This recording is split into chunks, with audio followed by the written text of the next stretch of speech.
Bonjour à tous, bonjour à vous mesdames et messieurs, bienvenue à l'instant sur votre antenne, bienvenue sur Jambo FM, bienvenue avec les sons parler les gens, la libre antenne qui chaque matin entre 9h et 11h vous donne la parole, mais surtout vous reçoit bonnement, dignement, fièrement à travers notre écoute plurialisée aujourd'hui au-delà de la FM. Vous êtes également très nombreux à nous suivre sur nos plateformes numériques, autant pour ceux qui ont téléchargé l'application Jambo FM sur App Store et Play Store.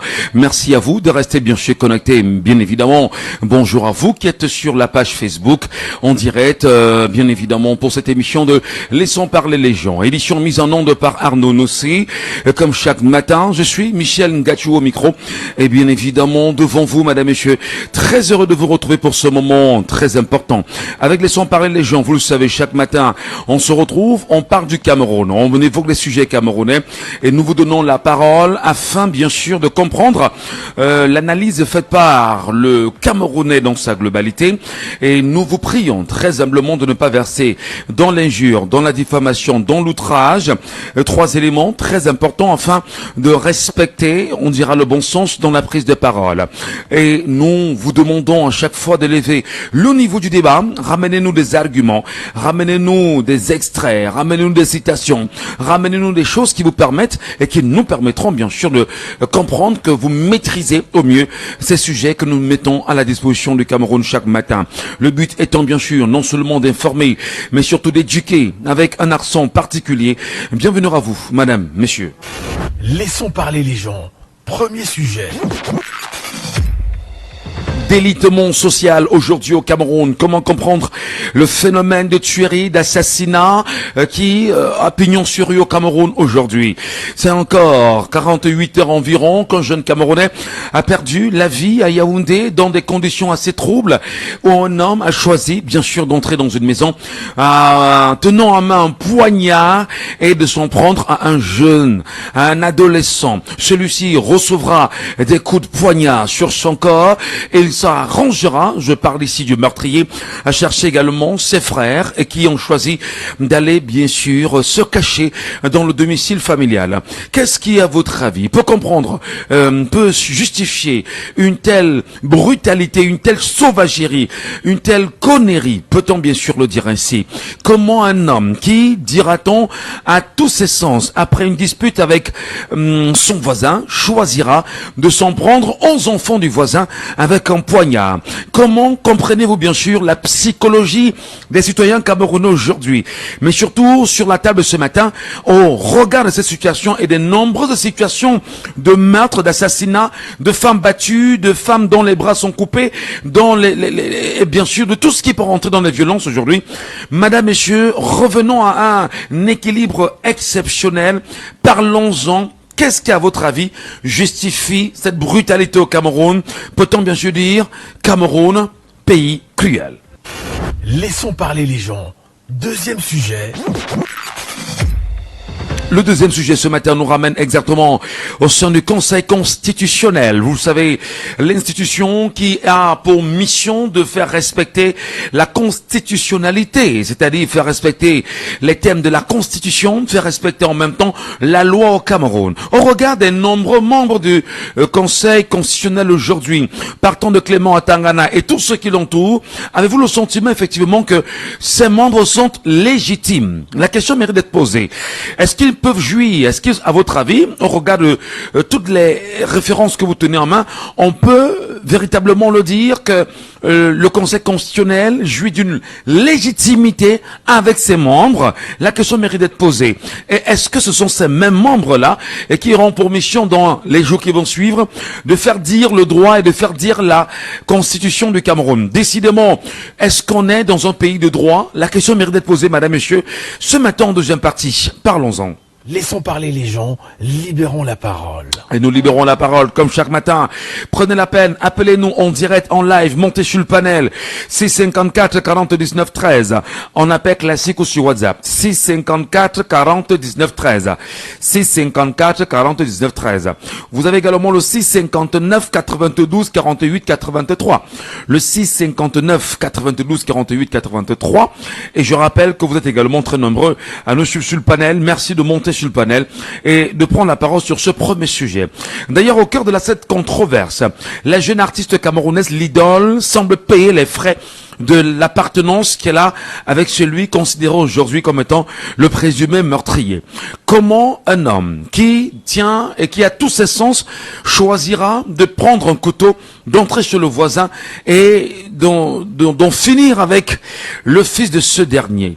Qu'est-ce qui, à votre avis, peut justifier qu'on soit dans une sorte de violence qui, aujourd'hui, n'a d'autre explication que de comprendre peut-être qu'il puisse avoir une pathologie de ce dernier? Comment l'homme, dont on dirait avoir été impliqué dans d'autres assassinats, sera encore en liberté aujourd'hui au Cameroun? Qu'est-ce qui, à votre avis, peut justifier une telle sauvagerie humaine, une telle boucherie humaine? Comment, vous parents, vous comporterez-vous devant une telle situation? Mais surtout, revenons sur le délitement social au Cameroun aujourd'hui. Les violences reconnues, avérées, perceptibles un peu de partout. Comment le Cameroun est-il devenu aussi violent? Pourquoi cette violence? Comment en venir, bien évidemment, à une solution, on va dire, qui soit retrouvée pour chaque Camerounais? Mais sur le fait, fondamentalement, madame, monsieur, comment expliquez-vous que depuis que cette situation a éclaté dans la capitale politique au Cameroun, à Yaoundé précisément, que la ministre de la promotion de la femme et de la famille, jusqu'à présent, n'ait pas pris la peine de s'exprimer, ne serait-ce que pour frapper du poing sur la table et dire qu'on devrait arrêter de s'attaquer bien sûr aux familles. Mais à côté, mais comment vous expliquez que le ministère des Affaires sociales ne soit même pas sorti, ne serait-ce que même un petit communiqué pour dire voici des faits de violence avérée reconnus au Cameroun et que ceci sans ne déranger personne? Il faudrait que l'on s'interroge. Souvenons-nous de cette dernière qui avait été tuée dans la ville de Douala par son mari, enseignant, et qui récemment a été libérée avec sursis et 52 000 francs d'amende. Décidément, le droit pour certains et le droit, on va dire, le marteau pour les autres. Posons-nous des bonnes questions ce matin, madame, messieurs. Merci à vous de nous retrouver. Nous vous écoutons sur cet assassinat, sur cette tuerie, sur cette boucherie humaine, orchestrée par un père, par un homme, par un citoyen camerounais à Yaoundé, ayant environ 72 heures aujourd'hui. Comment vous appréciez les violences ou la violence qui accourt au Cameroun? Il ne se passe plus un jour qu'on n'apprenne pas que un Camerounais aurait blessé l'un, un Camerounais aurait tué l'autre ici, un homme aurait battu sur sa femme, un homme aurait coupé le pied de sa femme, un homme aurait coupé le pied de X, il y aurait eu un abus ici, mais au point de prendre un couteau et d'aller en finir avec un enfant. On a choisi d'en parler parce que vous le demandez hier sur les antennes de Jambo FM en tant que parents vous aussi. Alors, nous voulons bien sûr vous écouter, vous qui êtes des parents, ce matin sur cette question. Vous nous appelez en direct au 654 40 19 13. N'oubliez pas que nous sommes en live. Hein. Nous sommes en live et pour ce sujet-là, on en parle d'abord. C'est très important. Allez, madame, monsieur, nous vous écoutons. 654 40 19 13. 654 40 19 13. 654 40 19 13. En appel classique ou sur WhatsApp. Ou alors, le 659 92 48 83. C'est 59 92 48 83. Voilà. Mais où sont les Camerounais ce matin? Mais qu'est-ce qui se passe? La mort ne vous dit plus rien peut-être, hein? Je me pose la question. Hein. Voilà. Il faut qu'on s'écoute. Premier auditeur ce matin sur notre antenne. Allô, bonjour. Oui, bonjour, monsieur Gachonumba. Bienvenue ce matin. Bienvenue ce matin. Et les Paco, bienvenue. Oui, Monsieur Gachonumba, vous voyez, c'est vraiment avec beaucoup de peine et beaucoup de difficultés que je vais réitérer aux Camerounais que le RDPC et le régime colonial en place a déjà fait sa campagne et les effets de sa campagne sont très clairs. Nous sommes du bétail sauvage qu'on peut prélever à tout moment et tuer pour raisons multiples. Ça peut être pour des pratiques sexuelles, des pratiques occultes, des trafics d'organes, tout ce qu'on veut, même parfois même par simple méchanceté. Voilà ce que nous a servi le RDPC jusqu'à maintenant. Et il se fait l'illusion que nous allons encore lui donner 7 ans pour continuer ce genre de bêtises. Une fois que j'ai dit ça, c'est hier que je rappelais sur votre antenne, la colère Je veux dire, la concentration des frustrations qu'accumulent les Camerounais. Je vous avais pris quelques exemples. Mais je vous dis, depuis ce week-end, un homme a brûlé sa femme vive. Et voilà ce monsieur qui va s'acharner sur un enfant de 6 ans, ou je ne sais plus quel âge l'enfant a, avec des coups de poignard. Bon, pour ne pas entrer dans la polémique inutile, moi je vais plutôt poser des questions. Est-ce que c'est cet enfant de 6 ans qui a détourné tous les milliards du Covid? Est-ce que c'est cet enfant de 6 ans qui ne veut pas donner la liste électorale comme lui impose notre constitution, notre loi fondamentale? Est-ce que c'est cet enfant de 6 ans qui a fait de nos routes des tombeaux à ciel ouvert? Est-ce que c'est cet enfant de 6 ans qui fait que chaque Camerounais qui va à l'hôpital avec un bras cassé en sort avec les pieds devant? Donc c'est pour vous dire que M. Michel Gachou, la colère des Camerounais, les frustrations des Camerounais sont pour l'instant dirigées contre les Camerounais eux-mêmes. C'est pour ça que cet homme va tuer ce petit enfant. S'il était capable de comprendre que les vrais responsables de sa situation, ce sont ceux qui nous ont mis dans cette situation, il saura à qui agresser sa colère. Et c'est en ce sens que j'appelle une fois de plus le RDPC. J'appelle le régime colonial tenu par la France de prendre la mesure de la souffrance des Camerounais, de prendre la mesure de la tolérance que les Camerounais ont eue jusqu'à présent et ne pas réveiller ce volcan endormi en laissant qu'il y ait une transition au Cameroun dans la paix et pas les urnes. Autre chemin que cela, je vous assure, nous allons pourrir dans ce pays.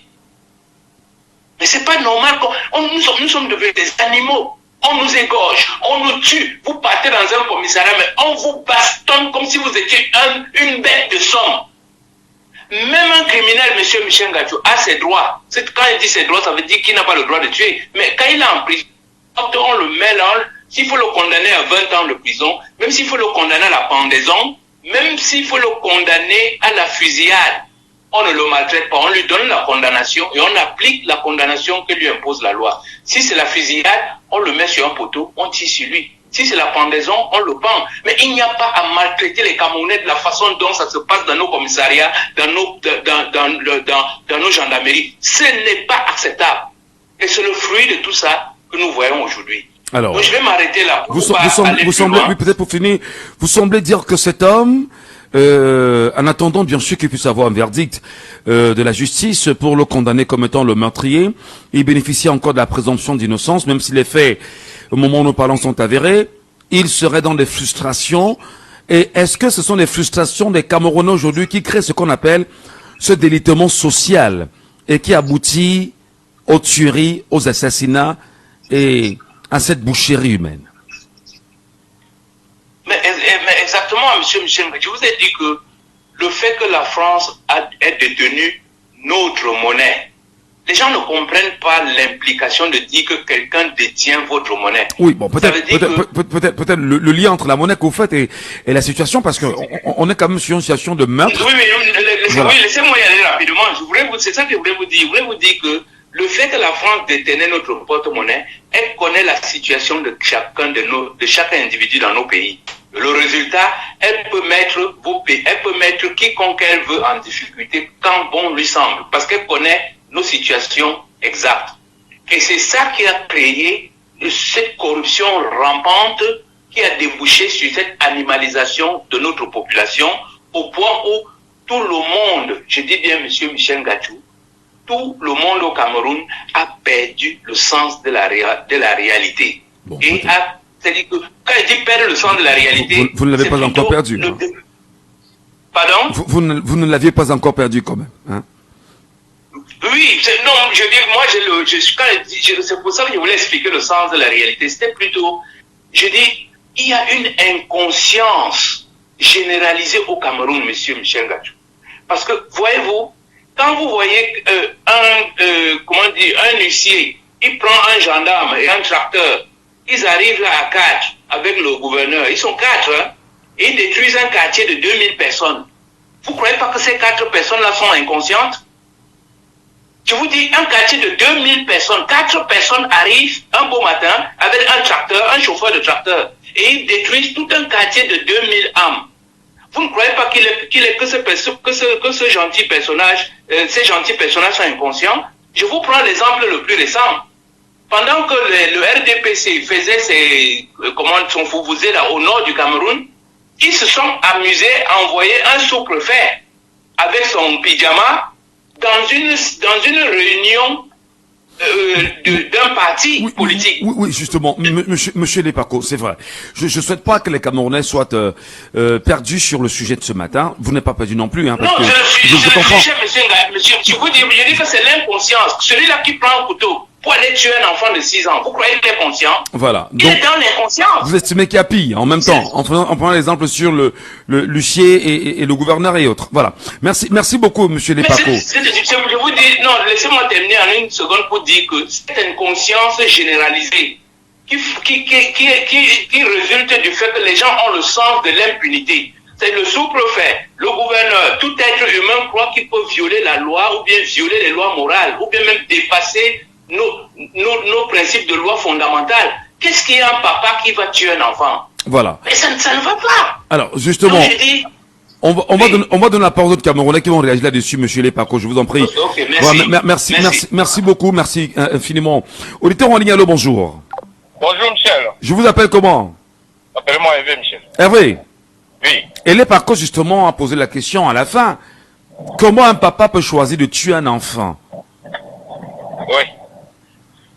Ça peut s'expliquer. Ça s'explique d'ailleurs. Sauf qu'il faut d'abord commencer par des causes qui sont lointaines. Je vais aller rapidement sur des causes qui sont très lointaines. Et que beaucoup ne voient que les fruits, aujourd'hui, ces fruits du sang qui coule partout.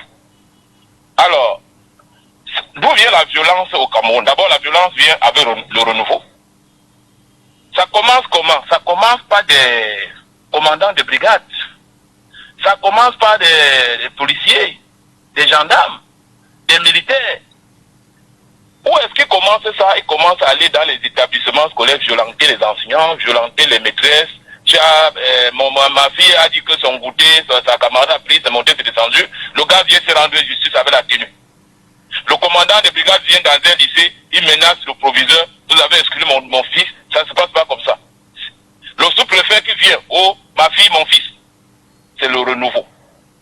Alors, aujourd'hui, ça a amené les Camerounais, parce que quand vous parlez de la violence n'est même pas seulement physique comme nous sommes en train de voir aujourd'hui, elle est même psychologique. Et c'est ça qui peut amener les Camerounais, ça a même causé une psychose dans la tête, dans le cerveau des Camerounais. Comme disait le monsieur tout à l'heure, 3 personnes peuvent venir détruire tout un quartier. C'est une psychose. Donc, on peut aujourd'hui analyser 2 phases de violence. La violence psychologique que le renouveau est venu avec et la violence physique qui verse le sang aujourd'hui à gauche, à droite. Vous avez parlé de l'enseignant qui a tué sa femme qui était aussi enseignante. Alors, qui a rendu le verdict? Le juge a été une femme.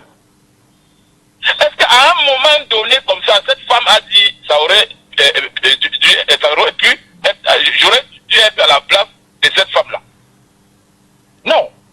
On est dans un pays où les dirigeants sont devenus les SS, des sans sentiments. Vous parlez des autorités, des ministères de quoi et femmes et autres là. Personne ne peut broncher. Personne. Ils ne peuvent pas broncher. Justement. Sur cette approche-là. Oui. C'est pas la première au Cameroun. Que les situations touchent non seulement la femme et la famille. Oui. On entend presque jamais la ministre de la promotion de la femme et la famille. Décidément, l'argent qu'on reverse à ce ministère nous sert à quoi? Incapable de nous donner le simple communiqué, le simple appel à l'apaisement, le simple rappel des normes de la famille. Est-ce que décidément on n'est pas avec un ministère qui a pour but effectivement d'envenimer la situation en matière de violence, en matière de tuerie, en matière de sauvagerie aujourd'hui? Qu'est-ce qu'il fait ce ministère? C'est justement ça le rôle que ce ministère joue, et c'est pas le seul ministère. Je vais généraliser, tous les ministères au Cameroun aujourd'hui, il n'y a aucun ministère qui travaille pour le peuple camerounais. Ce sont des postes de récompense. C'est-à-dire qu'on a nommé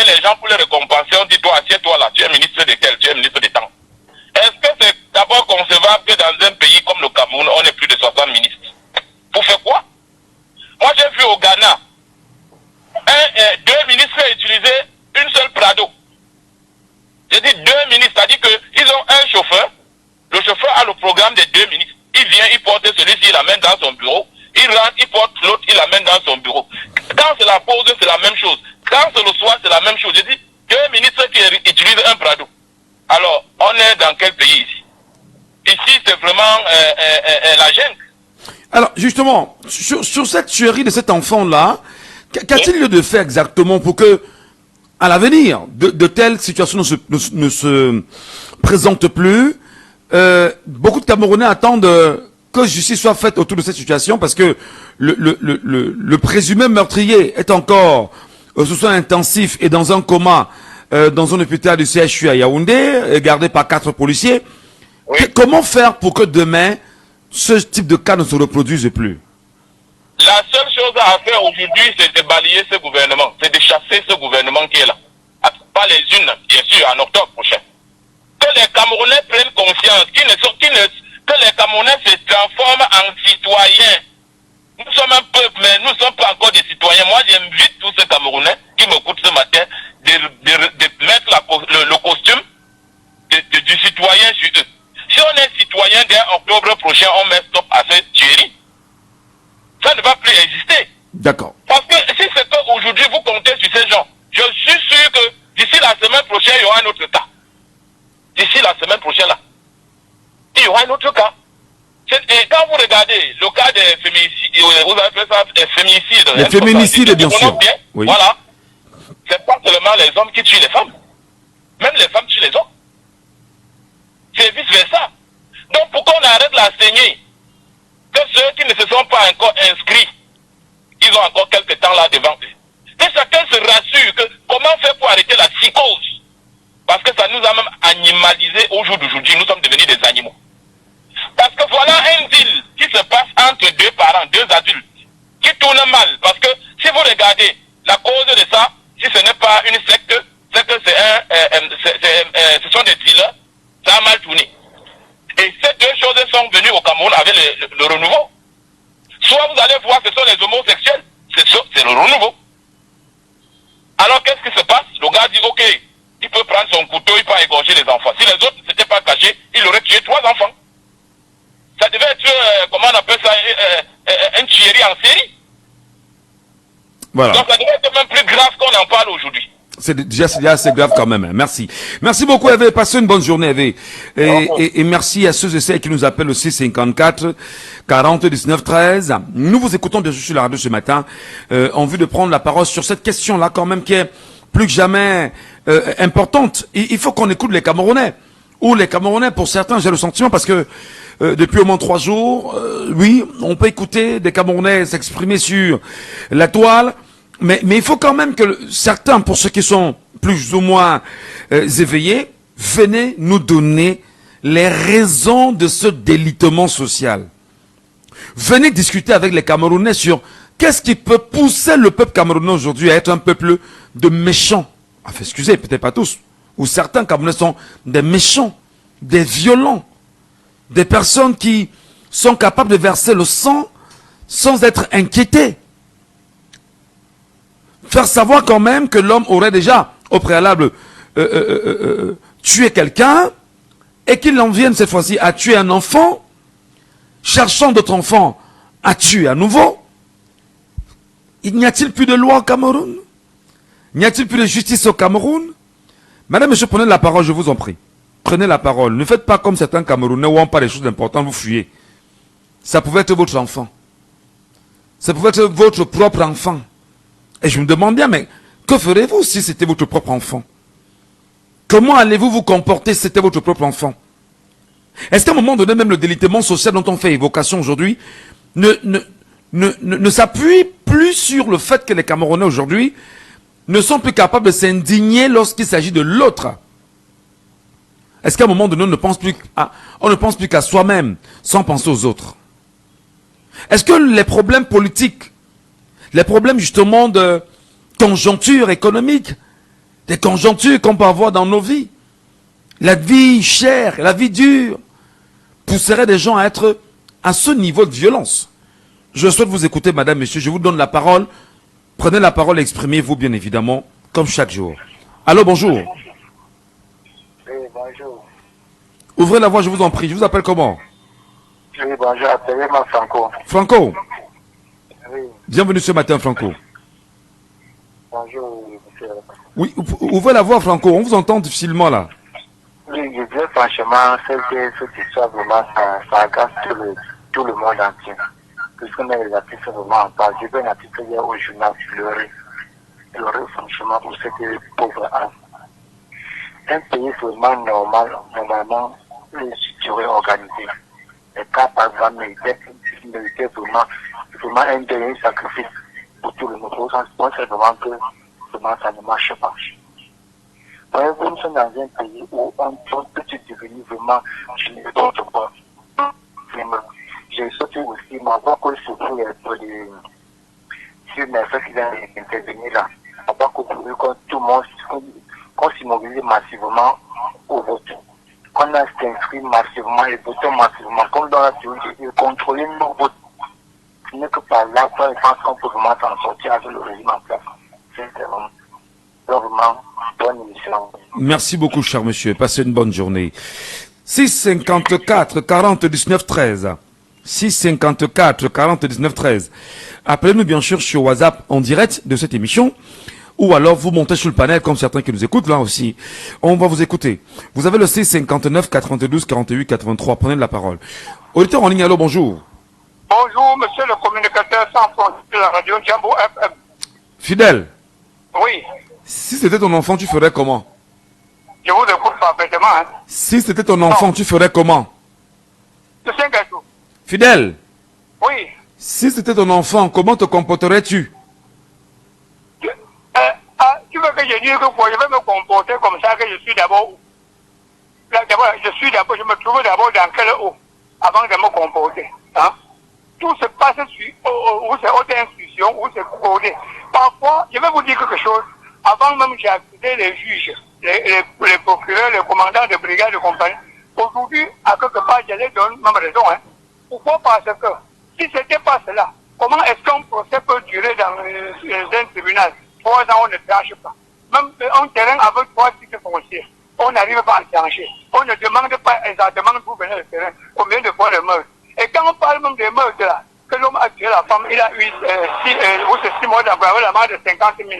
Ce n'est pas seulement l'homme qui tue, hein.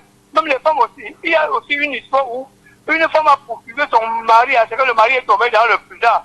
La femme aussi est venue tomber, les deux sont morts. Hein. Il y a aussi un autre que je l'ai toujours dit. La femme passait toute la nuit à chanter à la maison. Jésus monte, descend, Jésus sort de ce corps. Et il trimballait le petit enfant de type pour aller dormir dans l'église. Le monsieur a juste donné une gifle, elle est tombée, elle est morte. Le monsieur a écopé une peine capitale de 22 ans de prison ici au pays. Et maintenant, l'autre vient, on donne quelques jours. Vous croyez que la justice là, vous pouvez construire comment? Il y a des codés, tout ce qu'on peut faire pour s'en sortir. Si aujourd'hui, ce que je peux donner comme conseil à quelqu'un, de savoir seulement marcher, de savoir comment vivre. Parce qu'avec ce système dont nous vivons aujourd'hui, M. Gatou, c'est très compliqué. Nous sommes dans une pirogue entourée de vagues d'eau, où on ne peut pas aller en arrière ni par devant. C'est tellement compliqué que je ne peux rien. À l'époque même, quand tu époulais la femme, on disait pour les meilleurs et pour les filles. Aujourd'hui, il y a eu liberté, tout. Maintenant, dans les foyers, les hommes ont même des cœurs. Fidèle, pour revenir à la situation. Lorsqu'on se lève, on prend un couteau et on s'attaque à un enfant. Alors qu'on a des enfants soi-même. Est-ce qu'on n'est pas malade? Vous croyez que c'est sa volonté? Il y a des sectes qui ont pris le pays. Il fait ça contre sa volonté. Quand un homme entre dans une maison, un jeune enfant qui ne travaille, il ferme la chambre, il fait quoi, il aura de sortir là. Alors, il est dedans, on dit livre, machin, ceci, machin, les téléphones. Le pays est gâté, monsieur Ngassou, le pays est gâté. Quand je le dis toujours, au temps d'Aïdjo, il y avait, je crois, 3 églises au Cameroun, mais on ne vivait pas les choses comme ça. Tout est permis, hein, les villes, ceci, cela. C'est ça qui met, il tue comme ça contre sa volonté. Hein. Vous croyez que la disparition des enfants qui meurent tous les jours, pour ça, c'est quoi? Hein? Vous croyez que parfois même, il faut détecter ces gens qui trouvent qu'ils sont même dans l'eau ou au océan, on ne peut pas les détecter. C'est parce que le système est codé.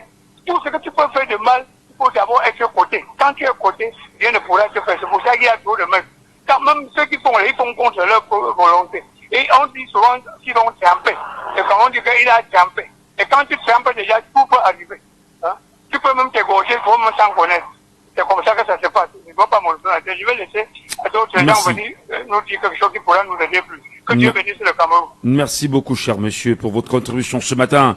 C'est une libre antenne. Chacun prend la parole, chacun s'exprime, chacun laisse son point de vue, véritablement en vue de construire une société quand même juste, une société équilibrée, une société normale, une société dans laquelle il ferait beau vivre. Auditeur en ligne, allô, bonjour.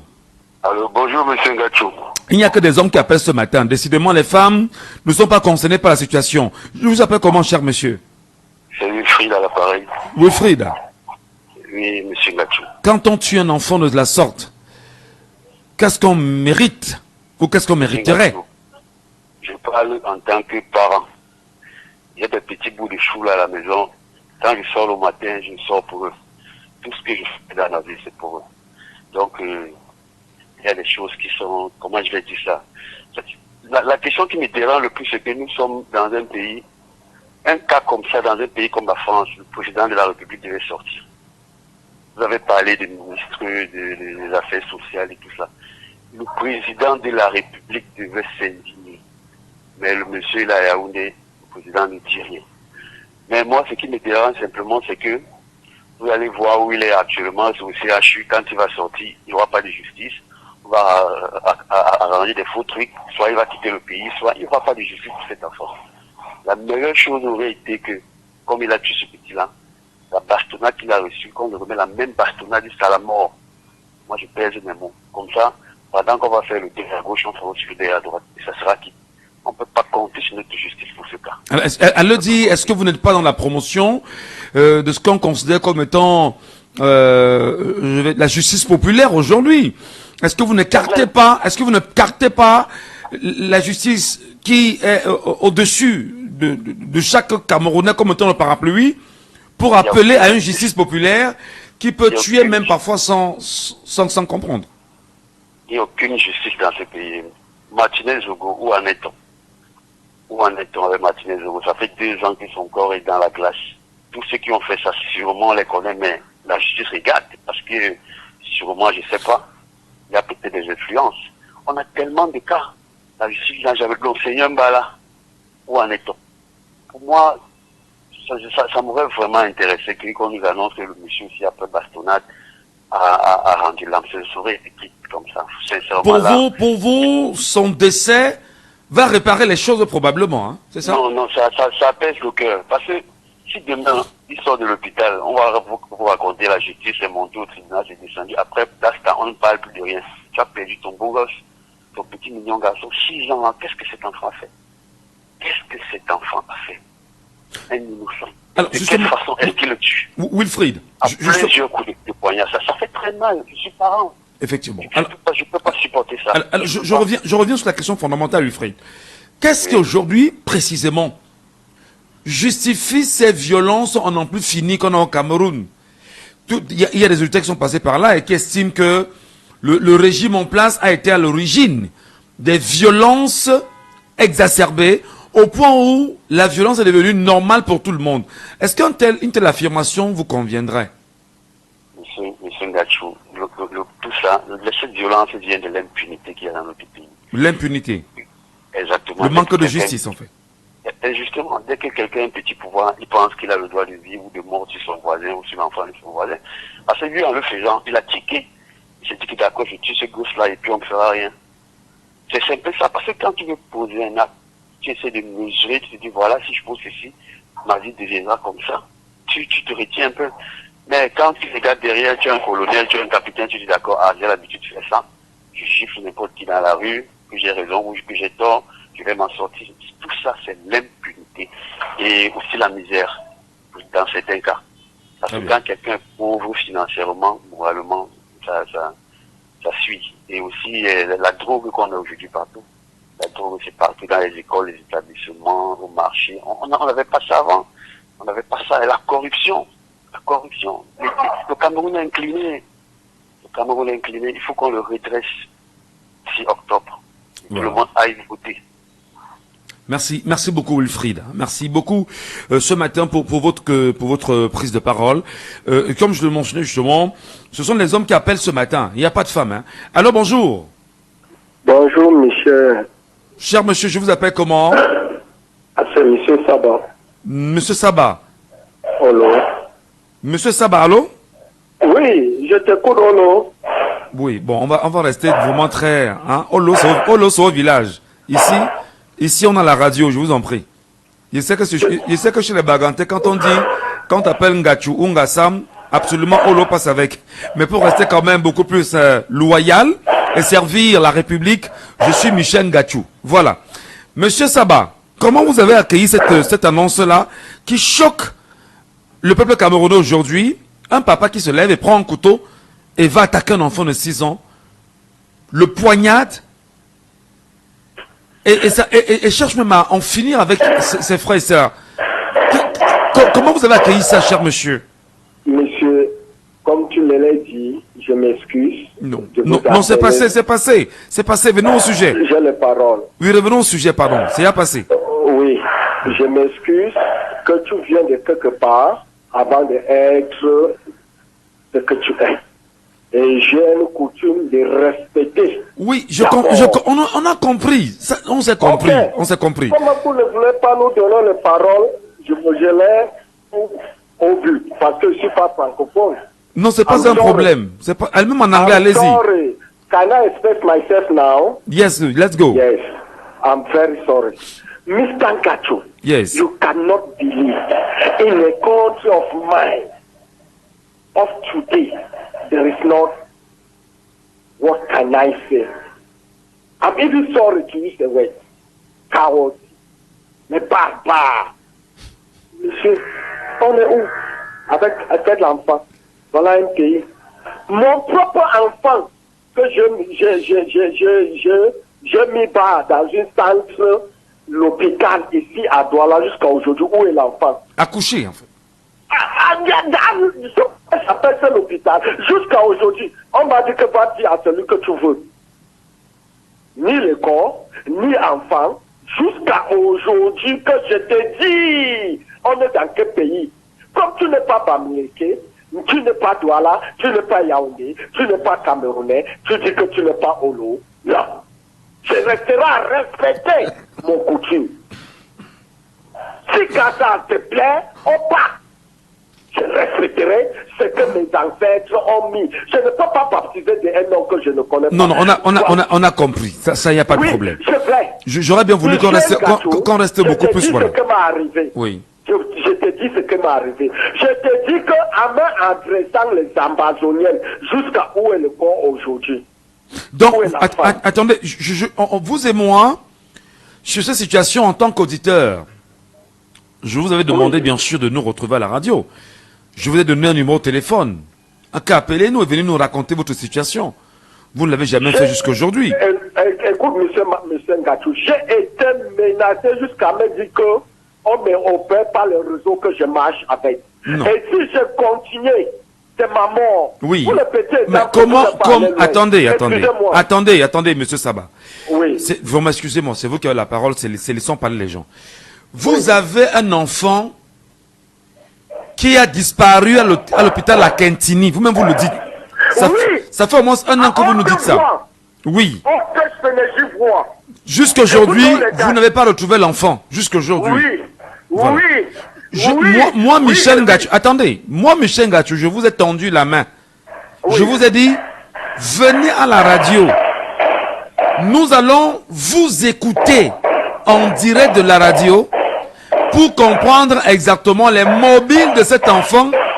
Il y a beaucoup de bruit autour de vous là. Oui, je suis quelque part dans une où que je me débrouille. Excusez-moi pour le bruit. Donc, on vous a dit, venez nous expliquer ce qui s'est passé. Et l'opinion publique et les Camerounais dans leur globalité vont porter cette affaire et chercher à savoir où est cet enfant et qui sont les personnes mises en cause. Même s'il y a des protections, on n'est jamais plus fort que le peuple camerounais, mais vous ne l'avez jamais fait. Comment vous voulez qu'on puisse vous aider, monsieur Saba? Excusez-moi pour quelque chose que je m'exprime. Vous savez que la vie de quelqu'un est d'abord protégée. Je t'ai dit qu'avec ce que j'ai fait, j'ai été menacé. Pour le petit exemple, appelez Gérard Chatat, c'est votre frère. Il va vous dire, je tais le nom de tes radios. Il était menacé jusqu'à entrer au feu. Je fuis. J'ai même changé le numéro. J'ai fui. Pourquoi pas cacher la vérité? Parce que j'ai une femme aujourd'hui qui fait comme une folle. Donc vous ne pouvez pas, attendez, on va rester tout à fait, ok? Oui. Vous ne pouvez pas, excusez-moi, hein, je parle Oui. en tant que père moi aussi. Oui. Je ne peux pas avoir un enfant qui soit mort, ou bien qui soit perdu dans un hôpital. Mais moi, Ngachou, je suis capable de me donner en sacrifice pour mon enfant. Je parle de moi. Bon, le mot étant à Issap, il ne s'agit pas de moi ce matin. Mais je te dis que trouvez le moyen. Je vous redonne le numéro de téléphone, appelez-nous à la fin de l'émission. On pourra se parler. Ok? Il y a beaucoup de bruit, on se reparle. Merci beaucoup, monsieur Saba. Appelez-nous à la fin de appelez-nous à la fin de l'émission. On va organiser une émission et vous là-dessus. Ok? 654 40 19 13. Bon, c'est vrai, c'est ça, laissons pas les gens aussi. Il est question, bien sûr, de vous donner la parole. Monsieur Non Echou est avec nous ce matin. Nous allons lui donner la parole sur cette question-là. Il est sur le panel. Monsieur Echou, bonjour à vous et bienvenue ce matin sur Jambo FM. Bonjour Michel, et ça fait un bail, mais je reste toujours à l'écoute de ce que vous faites. Merci. Merci beaucoup, cher monsieur. Oui, j'ai suivi avec beaucoup d'amertume ce qui se passe, où je suis chaque jour ce qui se passe dans notre beau pays. Et ce que je pourrais dire qui amène les gens à faire des trucs que peut-être d'autres ne le comprennent pas, c'est la dépression. L'état économique du pays ou bien l'état de la justice du pays a fait en sorte que beaucoup de gens sont entrés dans comment on dit? En dépression? En dépression. Et pour s'exprimer, peut-être ils n'ont pas l'aide ou bien ne savent pas là où aller pour recevoir vraiment l'aide qu'ils ont besoin. Et ça les pousse à faire des trucs que peut-être d'autres vont dire, oh, c'est la sorcellerie ou ceci, cela. C'est la dépression. Je vis dans un pays où la dépression est l'une des trucs qui cause beaucoup de choses. Et je travaille aussi dans le système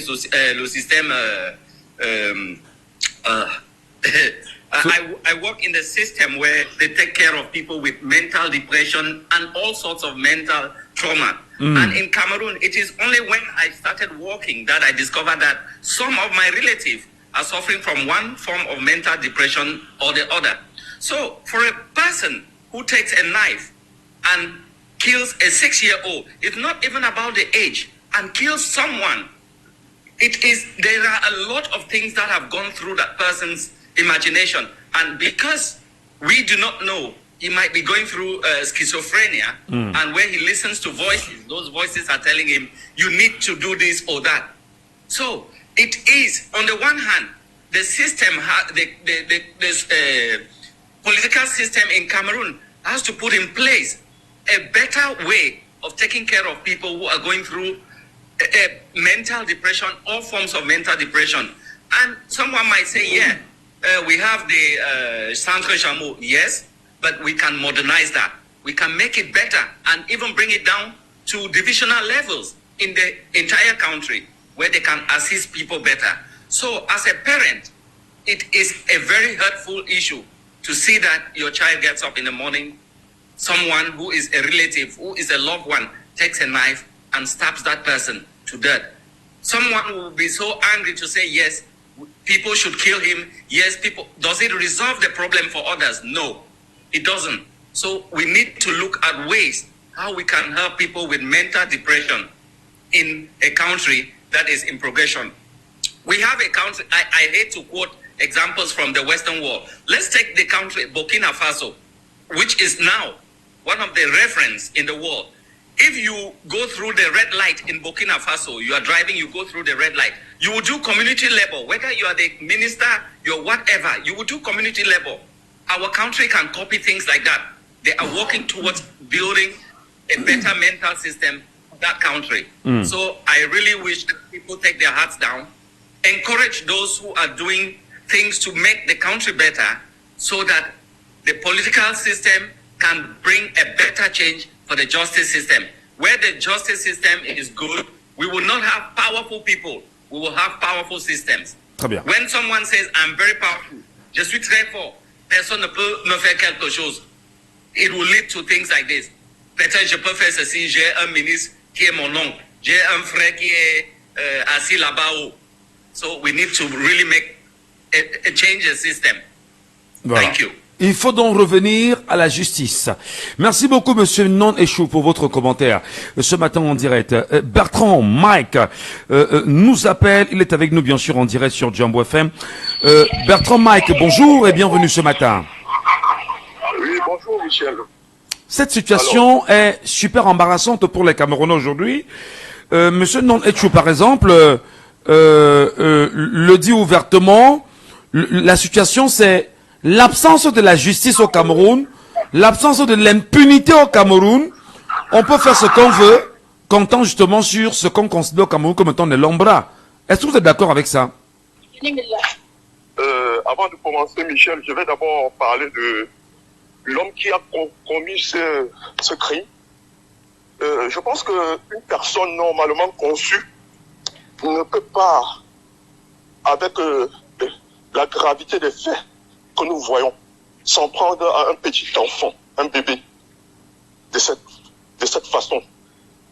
Je pense que au niveau même des Camerounais, au niveau des citoyens camerounais, la situation est tellement grave que il y a des faits tellement graves que on prend ça comme des faits normaux. Donc, je veux ainsi venir sur quoi?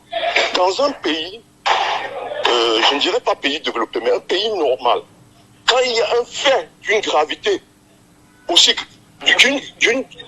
d'une telle gravité, même les gens d'État se lèvent pour condamner ce fait. Et c'est ce que je ne vois pas. Ça commence par là. Il faut que les gens montrent. Parfois, il y a même des marches où les citoyens marchent pour condamner les faits.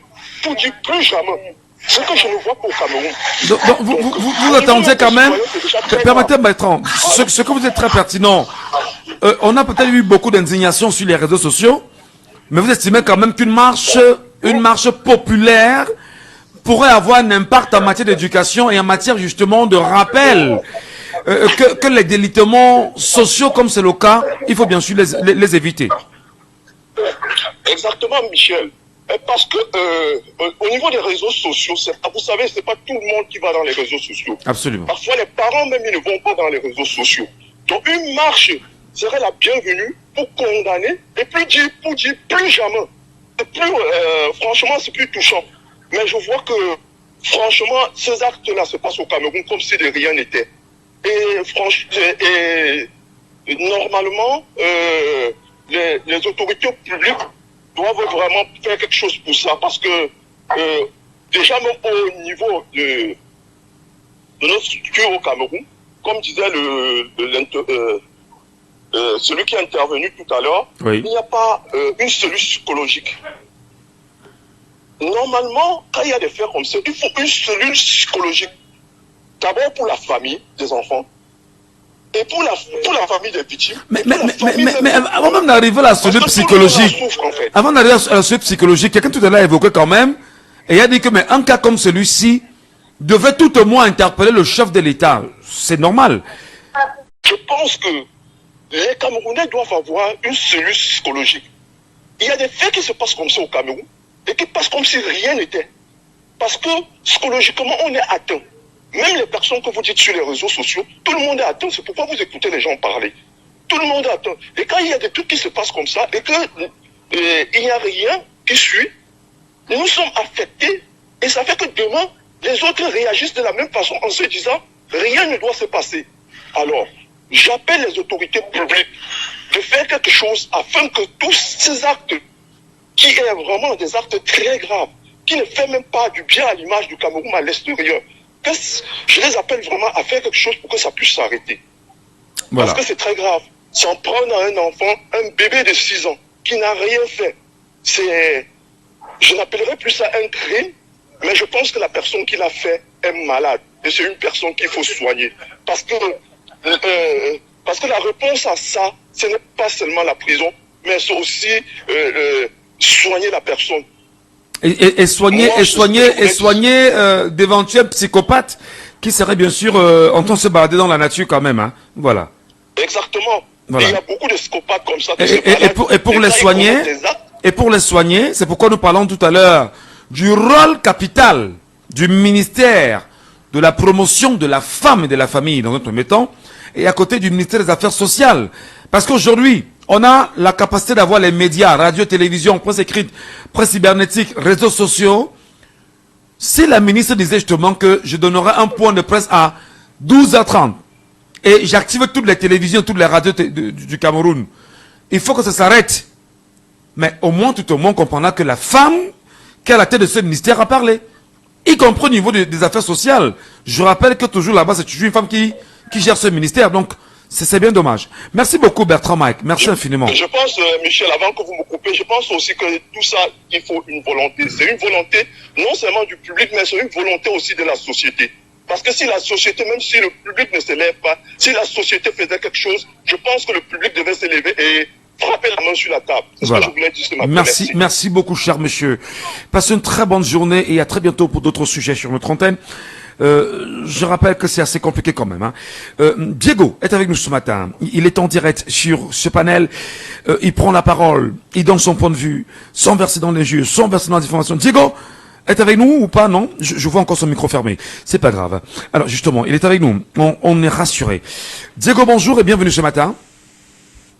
Bonjour Michel, bonjour et merci de me donner la parole une fois de plus. C'est toujours un plaisir d'être à ton émission matinale. C'est laissons parler les gens, hein. C'est laissons parler les gens. Donc, allez-y. Ouais. Non, en fait, parce que c'est une émission matinale. Laissons parler les gens, désolé. Non, c'est une émission matinale. Elle est matinale parce qu'à partir de 9h, on est encore dans la matinale. Hein. La matinale, c'est jusqu'à midi. Donc, voilà. On est vraiment dans la matinale. Allez-y. Ouais, donc en fait, ce que je voulais apporter comme contribution, c'est que moi, je déplore seulement ce qui est arrivé à l'enfant de 6 ans parce que quand quelqu'un vient sur Terre, il n'a pas demandé de venir sur Terre et être arraché à la vie d'une manière aussi brutale, je ne sais pas. Je m'imagine si c'était moi. Je me serais demandé qu'est-ce que je suis venu faire sur Terre parce que cet enfant n'a rien vécu, n'a rien fait sur Terre. C'est comme si ce passage a été inutile sur Terre. C'est en fait ce que je déplore. Mais moi, je ne suis pas étonné par le geste du monsieur. Je vais vous dire pourquoi. Michel, ce que nous vivons au Cameroun aujourd'hui, nous vivons la conséquence d'une gestion d'un pays par procuration. Nous, on a eu un chef d'État qui passe 8 mois hors de son pays, il dirige le pays par télécommande, il est dans un hôtel, il est de la coule douce, il s'en fout des Camerounais, aucune communication, on nous a habitués comme ça, l'impunité totale. Combien de personnes, parce que moi je vais vous prendre un exemple. J'ai entendu dans les réseaux sociaux que le monsieur avait déjà eu avec monsieur il y a 2 semaines, le monsieur allait mourir à l'hôpital. Si ce monsieur avait été condamné, cet enfant de 6 ans serait vivant. Donc on vit en fait la conséquence de l'impunité au Cameroun. C'est ce qu'on vit. Notre président nous a habitués à vivre dans un pays où tu sais qui je suis. Voilà le pays du Cameroun. Donc aujourd'hui, ça ne doit pas nous étonner ce qui arrive. Ça ne doit pas nous étonner. En fait, nous sommes en train de payer ce que nous avons sémé. On est en train de récolter. Au Cameroun, on a eu des journalistes qui ont été tués avant Martinez Zogo. On n'a jamais puni les criminels. Voilà pourquoi Martinez Zogo est aujourd'hui dans la glace et les gens ont fait des témoignages, mais personne n'a été arrêté. Nous savons ce qui a été dit. Les gens ont reconnu avoir tué et ils ont dit qui étaient les commanditaires. Aujourd'hui, c'est la cour de gens se baladent. On nous a pris 2-3 personnes mettre en prison, on nous fait comprendre qu'on a arrêté les criminels et le procès, ça piétine. On cherche plutôt comment les libérer. Vous pensez qu'on est dans quel pays? Dans quel pays on vit là? Quand on veut que ces genres de choses s'arrêtent. Ça va toujours continuer. Hier, nous parlions de Francis Ngannou, qui a tué une fille par accident, ce qui peut arriver à tout le monde. Mais est-ce que vous avez vu Francis Ngannou s'agresser au peuple camerounais et dire qu'il est désolé pour le geste et tout? Mais il est parti parler sur une chaîne américaine. Parce qu'on s'en fout de vous. On est dans le pays de qui tu sais qui je suis. Quand tu es quelqu'un, les autres, c'est des animaux. Donc, le Cameroun, en fait, ce n'est que le début, ce qu'on vit là.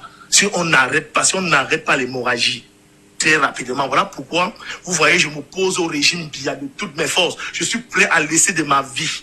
Moi, j'ai toujours dit, moi, je vais rentrer au Cameroun un jour. Si c'est eux qui sont tournés, ils vont me tuer. Je ne cache pas mon visage. Parce que j'ai compris que si on doit sauver notre pays, on doit donner même de notre sang, comme les Oumniobel l'ont fait. Parce que le Cameroun que vous voyez là, on n'est même pas encore à la moitié de ce qui va arriver au Cameroun si on s'amuse. Parce que, vous voyez, on est dans un pays, le monsieur peut avoir le courage de faire un crime pareil parce qu'il sait que demain, vous allez entendre qu'il a fait 3 ans de prison, il est sorti. C'est ça le Cameroun. Alors que dans des pays sérieux, c'est un monsieur qui est condamné à mort. Ce monsieur ne voit plus jamais la lumière du jour. Plus jamais dans des pays normaux. Mais au Cameroun, on est dans des pays où quelqu'un peut tuer. On va vous dire là que non, où sont des preuves, avec des témoignages que les gens ont eu à faire. On a eu des bibingota, on les a exécutés, on nous a fait comprendre qu'ils sont morts de VIH-Sida. On a eu tellement de crimes au Cameroun, des prêtres qui sont morts, ils étaient dans l'eau. On connaît bien les gens qui sont des commanditaires des meurtres. Mais ils sont là, ils se baladent. Ils se baladent et c'est eux qui parlent fort au Cameroun. Dans quel pays nous vivons, Michel? Et on espère quoi pour le Cameroun? Tant qu'on continue ainsi, le Cameroun ne va jamais s'arrêter. Il y aura toujours des meurtres et des meurtres et des meurtres.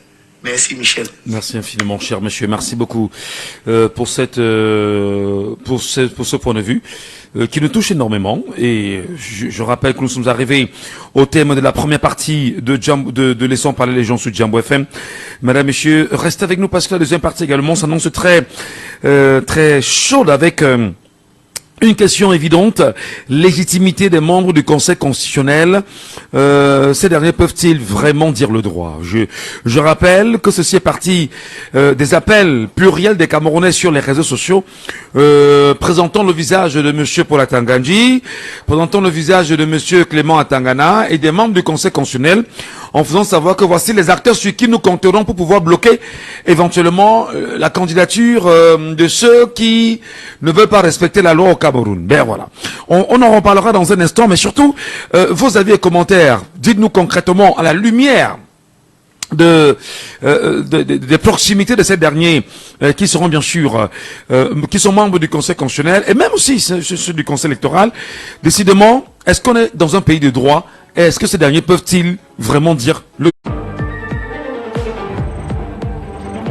Il est bien sûr 10 heures au Cameroun et nous sommes avec Estelle Ngandji. Bonjour. Merci, bonjour Michel Ngatour. Mesdames, Messieurs, c'est le point de l'actualité. À l'ouverture, infanticide à Yaoundé. L'artiste camerounaise Lidol a annoncé hier le report de tous ses concerts, notamment ceux du 23 mai à Yaoundé et du 7 juin à Paris, après le meurtre d'un enfant de 6 ans par son propre père, impliqué dans le drame. Très ému, l'artiste s'est désolidarisé publiquement de l'acte commis par son père, affirmant n'avoir aucun lien avec cette tragédie, si ce n'est celui du sang, et réclamant justice. On rappelle, le drame s'est produit à Ngouaikele samedi dernier à la suite d'une altercation entre le père de l'enfant et le meurtrier présumé, et une enquête est en cours. Coup de filet à Douala, 26 personnes ont été interpellées à Shell-Nubel récemment lors d'une opération de la gendarmerie contre un réseau de drogue, des stupéfiants, de l'argent, du matériel électronique et des motos sans papier ont été saisis. Un expatrié en situation irrégulière figure parmi les suspects. La consommation des stupéfiants étant à l'origine de plusieurs comportements déviants dans la société, le gouvernement envisage de mener des campagnes dans les dirigeants du pays. Contrefaçon, 220 maillots des Lions indomptables ont été saisis hier à Sanguéré, dans le Nord, par la douane camerounaise. Les articles frauduleux de la marque Fortine étaient dissimulés dans un bus en direction de Ngaoundéré. Cette saisie fait suite à un accord entre la douane et la Fédération camerounaise de football, signé en avril pour lutter contre la contrefaçon. C'est la deuxième opération du genre après celle d'Idinao. Les autorités appellent donc à la vigilance du public.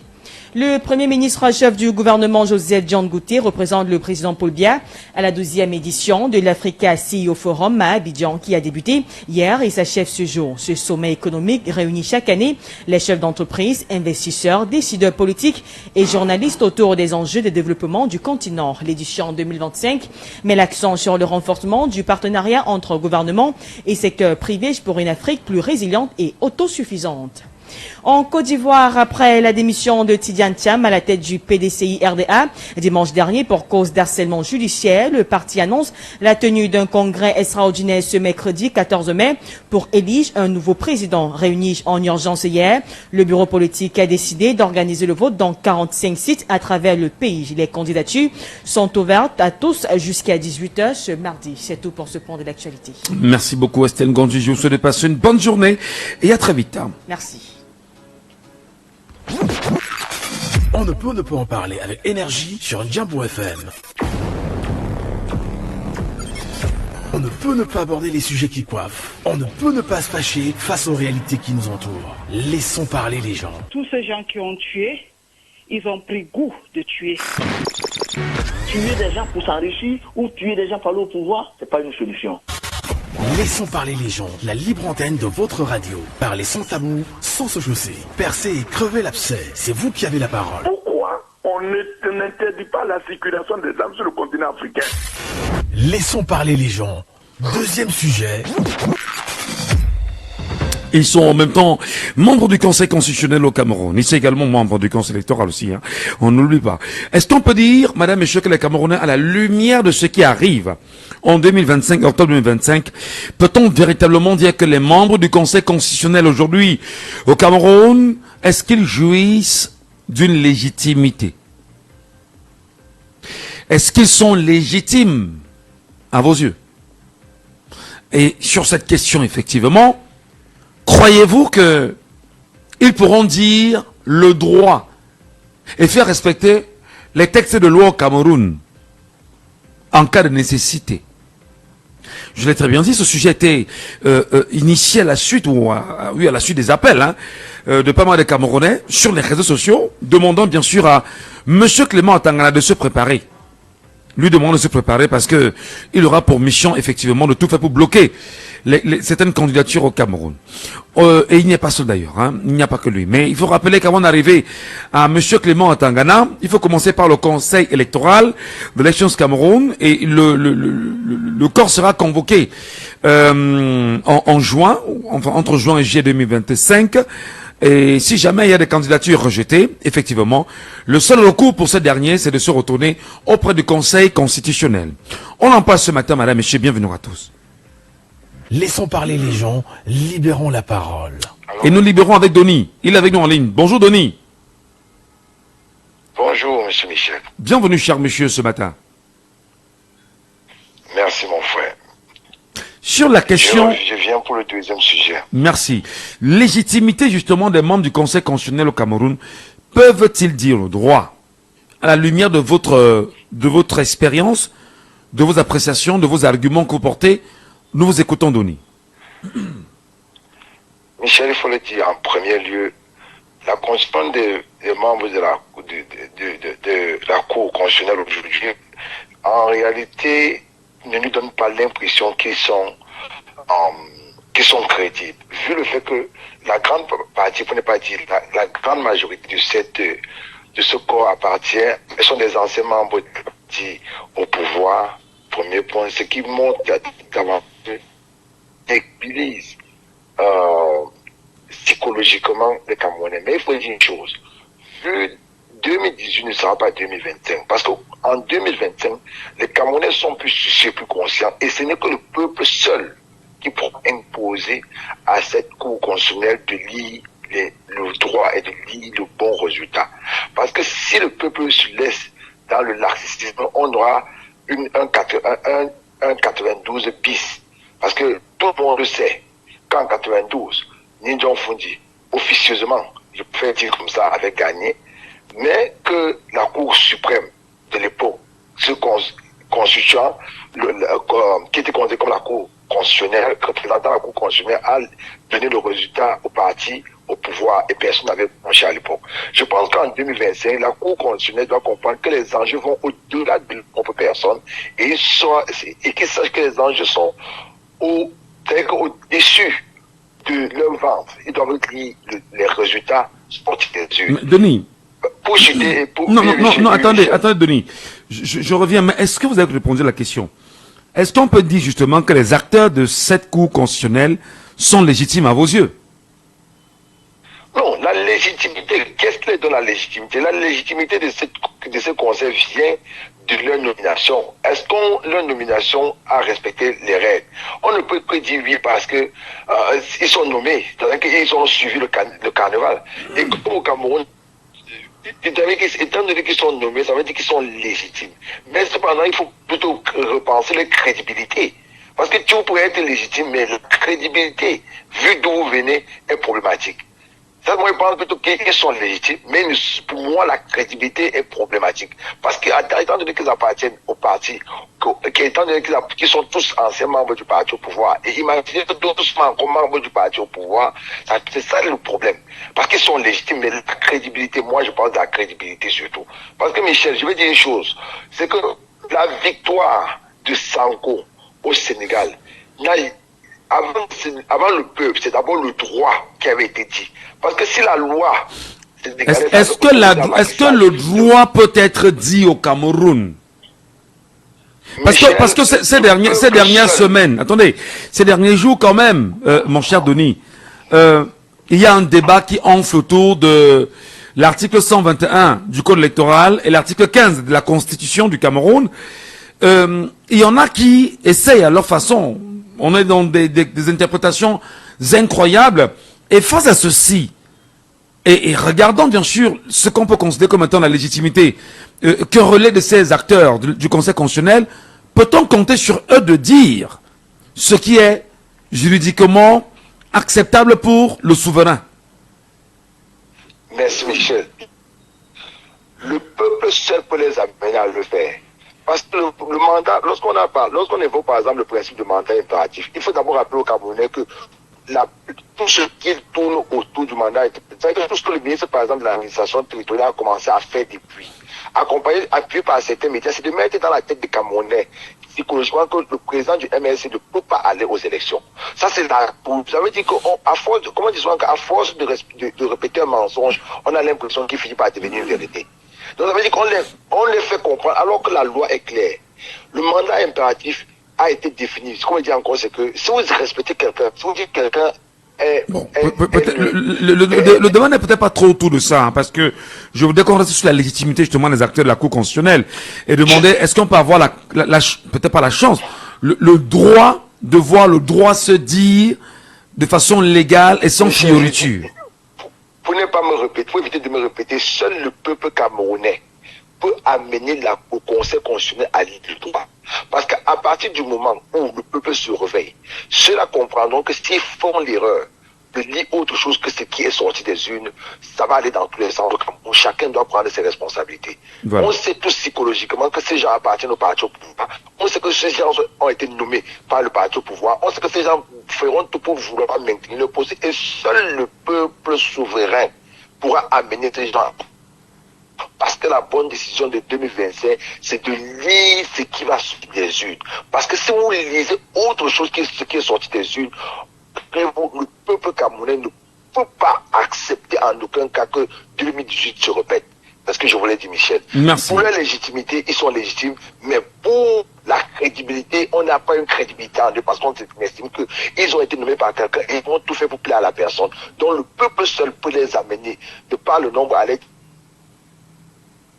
Destin en dépend, notre vie en dépend, on est fatigué de ce régime, nous avons voté et on veut que vous donniez les résultats que nous avons sortis des unes. Seul pour les amener à le faire, Michel. Merci beaucoup, passez une bonne journée. Denis qui nous appelle bien sûr sur WhatsApp au 654 40 19 13. Quelqu'un d'autre nous appelle justement ce matin au même numéro. Allô, bonjour. Bonjour, je m'appelle Emmanuel, j'appelle de Bafoussam. Bienvenue Emmanuel, vous êtes à Bafoussam en ce moment? Oui, actuellement je suis à Bafoussam. Vous nous écoutez comment à Bafoussam? Par Internet.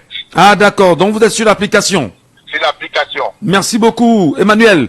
Justement, nous parlons de la légitimité des membres du Conseil constitutionnel au Cameroun au regard des appels incessants des Camerounais sur les réseaux sociaux, lui demandant de dire le droit en défaveur de certains. Est-ce que là on n'est pas dans une sorte de corruption mentale, morale, et qui peut amener ces derniers justement, qui certaines sources seraient illégitimes à ne pas dire le droit de façon légale?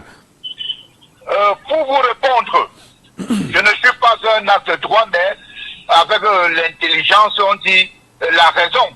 La raison, je fais une analyse. Oui. Et déjà, avant que les membres du Conseil constitutionnel soient nommés, le Conseil constitutionnel est d'abord créé. Oui. Et l'acte de création définit les critères ou bien les conditions pour nommer les membres du Conseil. Oui. Et quand on voit maintenant les nominations de ces membres, on se rend compte que ça ne répond pas à l'acte de création. Du Conseil constitutionnel. Donc, excusez-moi, je vais vous rappeler parce que mon crédit est fini là. Oh là là. Mais ce conseil n'est pas crédible parce que la nomination ne respecte pas l'acte qui demande que les membres ne doivent pas être soupçonnés d'une appartenance quelconque. Voilà le début. Voilà. Donc, je vais recharger mon téléphone. Je vous rappelle. D'accord, merci beaucoup. On vous attend. Je rappelle que la toute dernière nomination, quand même, était une femme au sein du Conseil constitutionnel et qui d'ailleurs était ancienne cacique du RDPC. Allô? Allô, bonjour. Bonjour. Je vous appelle. Ngola. Oui, c'est Ngola. Bienvenue ce matin, mon frère. Bonjour, merci. Nous vous écoutons justement. Légitimité des acteurs du Conseil constitutionnel. La toute dernière nomination continue justement de faire débat. Est-ce qu'on peut croire que ces derniers peuvent dire le droit et faire respecter la Constitution? Je crois que l'histoire du Conseil constitutionnel et les membres, c'est un peu comme nous avons l'habitude de décrire ici au Cameroun. Les mauvaises personnes, enfin, je voudrais dire, les personnes désignées par décret ou bien choisies ne sont jamais des personnes dignes du poste.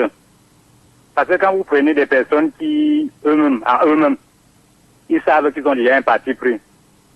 Mais ils ne pourront pas à un certain niveau dire la vérité. Je vais prendre un exemple très simple. Si on fait peut-être quelque chose dans la cour de la grande famille, et que tu sais qu'il y a ton enfant au milieu, mais malgré peut-être les manquements qu'il aura, tu dois essayer quand même de le soutenir parce que peut-être c'est toi qui juges, c'est toi qui décides, c'est toi qui nomme. Mais à un certain moment, on doit faire passer l'enfant et pourtant il n'est pas peut-être dans la case qu'il faut. Et le résultat maintenant, c'est que à un certain niveau, ceux qui sont nommés sont redevables, comme on a l'habitude de le dire. Mmh. Oui, donc je ne vois pas un monsieur irrecevable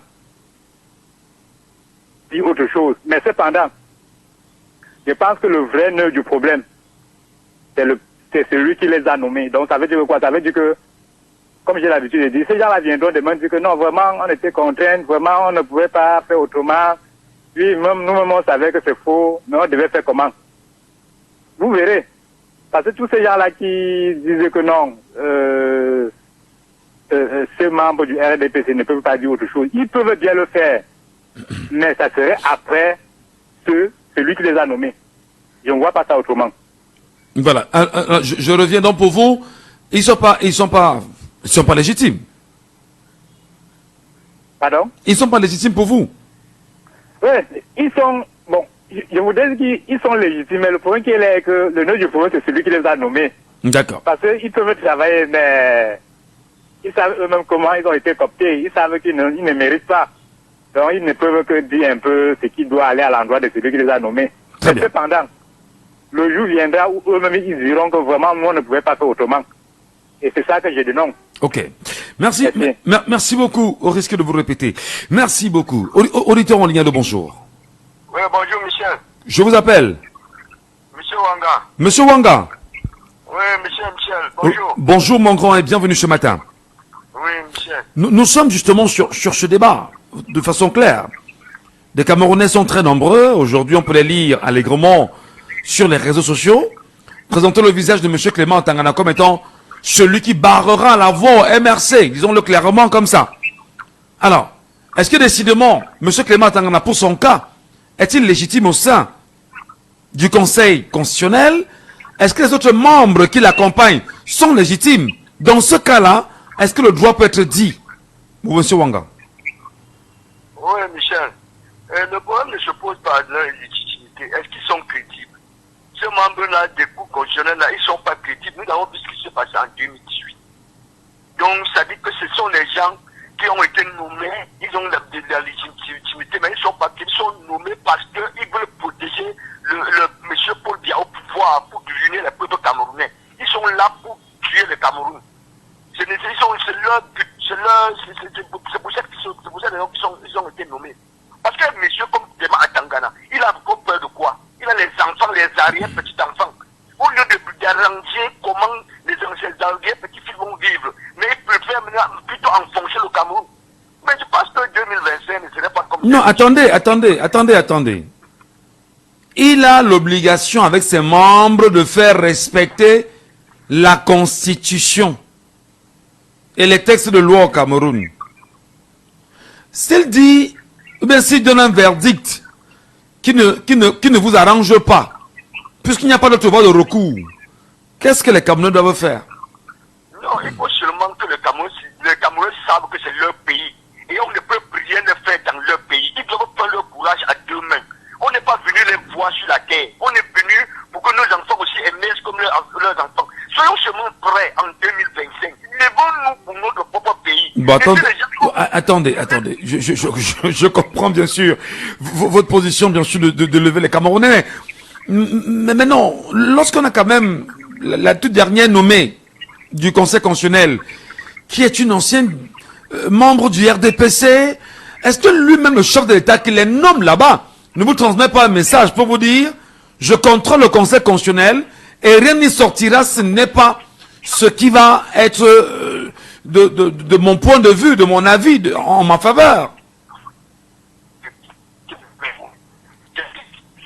Monsieur Wanga. Oui, c'est le peuple souverain qui a le dernier mot. C'est-à-dire, je vous dis, le peuple souverain est le dernier mot. On doit laisser les affaires de que je vais voir mes enfants grandir. Je vais voir, voilà le sort de riz qui monte à 35 000, 33 000. Vous allez faire comment? Après les élections, on va augmenter le prix du carburant. Nous allons encore souffrir plus. Nous sommes dans les ménages aujourd'hui, nous sommes dans les maisons aujourd'hui, on ne parvient pas à manger. Et ma chaîne, vous pouvez être en 2026 là, après les élections là, on va s'en sortir. On ne peut pas s'en sortir. Donc je dis au peuple camerounais ce matin, ceux qui veulent vraiment le vrai changement dans ce pays, de se mettre prêts, de laisser oublier qu'on va me tuer. Les gendarmes sont à l'eau, on va me verser l'eau, on a me faire ceci, cela. On oublie ça. On sait qu'on est face à notre propre destin. On se lève pour notre pays. On n'a rien de commun. Vous pouvez me dire, nous sommes fiers de voir comment nos femmes sur la route au désert là.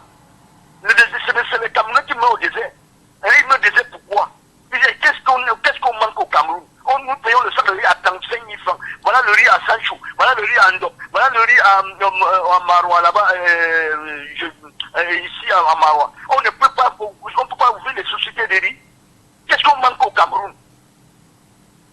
On voit les Camerounais, ils voient un peu gendarme avec le béret rouge. Il a peur. Il entre dans la maison, il se cache. On voit les policiers, on se cache. Parce qu'on est l'intimidation. Vous avez vu ce qui s'est passé à Baboussam l'autre jour. Il faut vaincre cette peur-là. Si on vainc la peur là en 2025, on va chasser ce gouvernement-ci. Parce que moi, je pense pas qu'effectivement, à Tangana, il dit quelque chose de concret. Il ne peut rien dire de concret. La loi, là, ils vont bafouiller. Vous connaissez le Cameroun. Est-ce que au Cameroun, la loi est tout bafouillée? La loi est bafouillée. Il y a quelque chose qui est clair au Cameroun. On dit que c'est le rouge, le blanc, on dit que c'est rouge. Et vous allez le faire quoi? Si on ne se lève pas, on va faire comment? Donc si on ne se lève pas, je vais dire quelque chose ce matin à ces gendarmes et ces policiers qui nous écoutent et ces militaires. Quand on coupe la lumière, c'est pour notre beau pays. Vous avez vu comment Atangani a fait le parcours Ngaounder Marois l'autre jour. C'est nous qui mourrons. Je ne pense pas qu'un gendarme aujourd'hui qui a peut-être 35 ans ou 25 ans va venir chasser quelqu'un qui veut, le peuple qui veut le bien-être de la population et le bien-être de ses enfants. Pour soutenir un monsieur de 93 ans, qu'est-ce qu'un papa de 93 ans peut encore donner au Cameroun? Est-ce qu'il parvient à... Monsieur Gatou, excusez-moi que vous dites ceci. Nous, on avait un papa au village qui avait 100, il venait de mourir, ça fait 3 ans. Il avait 102 ans. À 95 ans, tu venais chez lui le matin, donc il se couchait à 20h et se réveillait à 13h.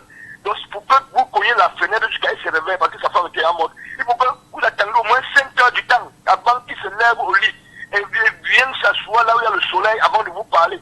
Si le soleil ne se lève pas, il ne peut pas se lever au lit. Vous croyez qu'un papa comme Pobia, un monsieur, une arrière-grand-père comme Pobia peut encore donner quoi au peuple camerounais aujourd'hui? Donc jusqu'à ce que je vois les jeunes sur le plateau de télévision et de radio parler du marché, des bâgés, et Togo, tous ces jeunes-là aujourd'hui. Nous n'avons pas pitié de notre pays. On veut voir les enfants. Vous voulez qu'on pas mourir au désert au lieu de mourir dans notre propre pays.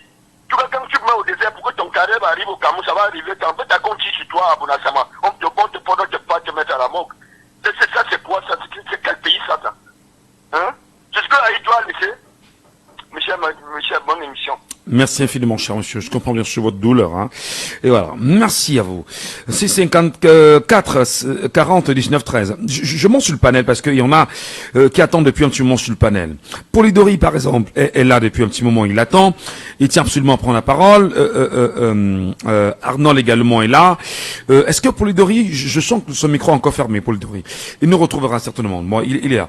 Alors, Polidori, bonjour à vous et bienvenue ce matin, cher monsieur. Bonjour, monsieur Michel. Oui, bonjour. Nous parlons justement de la légitimité des acteurs du Conseil constitutionnel. La dernière, justement, nommée, Exactement. Ça continue de faire débat. On s'en souvient encore de cette réunion à laquelle le président du Conseil constitutionnel avait pris part en Balmayo précisément, et qui à la fin, bien sûr, de cette réunion-là, il y a eu un appel de ces acteurs à faire de M. Paul Biya, président de la République du Cameroun, leur candidat à l'élection présidentielle 2025, et ce qui a d'ailleurs poussé le MRC et son président à poursuivre exactement Clément Tangana comme étant dans l'illégalité et d'avoir enfreint bien sûr les missions qui étaient les siennes. Aujourd'hui, est-ce qu'on peut dire que ces acteurs-là, au Conseil constitutionnel, jouissent d'une crédibilité sereine, certaine auprès du Cameroun, et qui pourront dire le droit? Est-ce que le droit lui-même aujourd'hui n'est pas bâillonné par ces derniers? Monsieur Michel, je crois que ce thème aujourd'hui, les Camerounais conscients ont déjà une réponse à ce thème, et d'autres, par contre, ont aussi une réponse à ce thème. Je vais vous dire clairement ce que chaque Camerounais doit comprendre. Vous avez en face de vous deux groupes. Vous avez un groupe de cette population camerounaise, ce peuple camerounais, qui, n'est-ce pas, ont tout à perdre. C'est-à-dire, vous avez les gens qui ont tout à perdre. Juste une poignée de personnes. Ils ont tout à perdre. Vous avez de l'autre côté un peuple qui a tout à gagner. Je dis bien qui a tout à gagner. Les questions de légitimité ici, là, je ne dois même pas faire un sujet de débat, parce que la légitimité aujourd'hui doit reposer au niveau du Cameroun uniquement sur le peuple conscient. Attendez, excusez-moi, je vous coupe légèrement, je reviens. Si le Conseil constitutionnel a des acteurs et des membres qui y travaillent et qui ont pour mission de dire la Constitution, si ces acteurs sont issus des cercles du Rassemblement démocratique du peuple camerounais, puisqu'ils sont nommés par le chef de l'État pour dire à ces derniers, dites la Constitution, je vous nomme, est-ce que pour le Camerounais lambda, on n'est pas déjà inquiet sur celui qui doit dire le droit le moment venu? Fondamentalement, parce que il y a une jeunesse qui nous écoute là ce matin. Et à la suite justement de cette question-là, qu'est-ce que vous leur dites? Qu'est-ce que vous lui dites? Ok, je dis ceci encore. Ça, c'est une question qui a déjà une réponse au préalable. Nous, Camerounais, nous savons déjà que dans un pays comme le nôtre, tous ceux qui sont fort nommés par, n'est-ce pas, l'autorité suprême qui est M. Biya, se disent qu'ils sont au service de M. Biya, ils ne comprennent pas qu'ils sont au service plutôt de la nation. Nous devons parler plutôt de la nation. Mais au Cameroun, c'est plutôt le contraire. Raison pour laquelle je le dis aujourd'hui, si vraiment nous voulons un réel changement, que la jeunesse et que le peuple camerounais, que vous soyez âgé ou pas, vous devez comprendre que la seule personne à qui revient la légitimité absolue aujourd'hui au Cameroun, c'est le peuple. C'est le souverain. Il n'y a plus rien à débattre. C'est le souverain, c'est le peuple qui est souverain, je vous le dis. Puisque la liberté, elle est naturelle pour un être humain, pour tout être humain, la liberté est naturelle. Si déjà nous sommes dans un peuple où on vous dit, voilà comment les choses se passent et que nous le vivons. Combien de fois est-ce que on a soulevé le problème de nous faire comprendre que même les membres de l'ECAM appartiennent déjà au préalable à un bord politique, quelque chose qui ne devait pas être normal, qui ne devait pas se faire, qui ne devait pas être faisable. Mais, comme on dit, on doit lire le droit. Là, ça ne les arrange pas, ça les arrange. Ils lisent le droit à leur manière. Je vous assure, il n'y a plus rien à faire au peuple camerounais.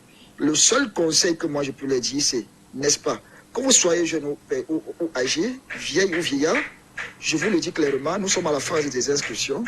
Réclamons la liste nationale, sortez, allez, n'est-ce pas, exciter la population camerounaise de s'inscrire massivement sur la liste électorale, parce qu'à la veille des élections, une fois après avoir voté, suivez les votes et défendez les votes, nous aurons déjà le résultat des urnes, sans attendre la programmation qui viendra, n'est-ce pas, de ces soi-disant acteurs de l'ECAM qui sont chargés, n'est-ce pas, de rendre, n'est-ce pas, le résultat normal. Mais nous savons tout ce qui se prépare.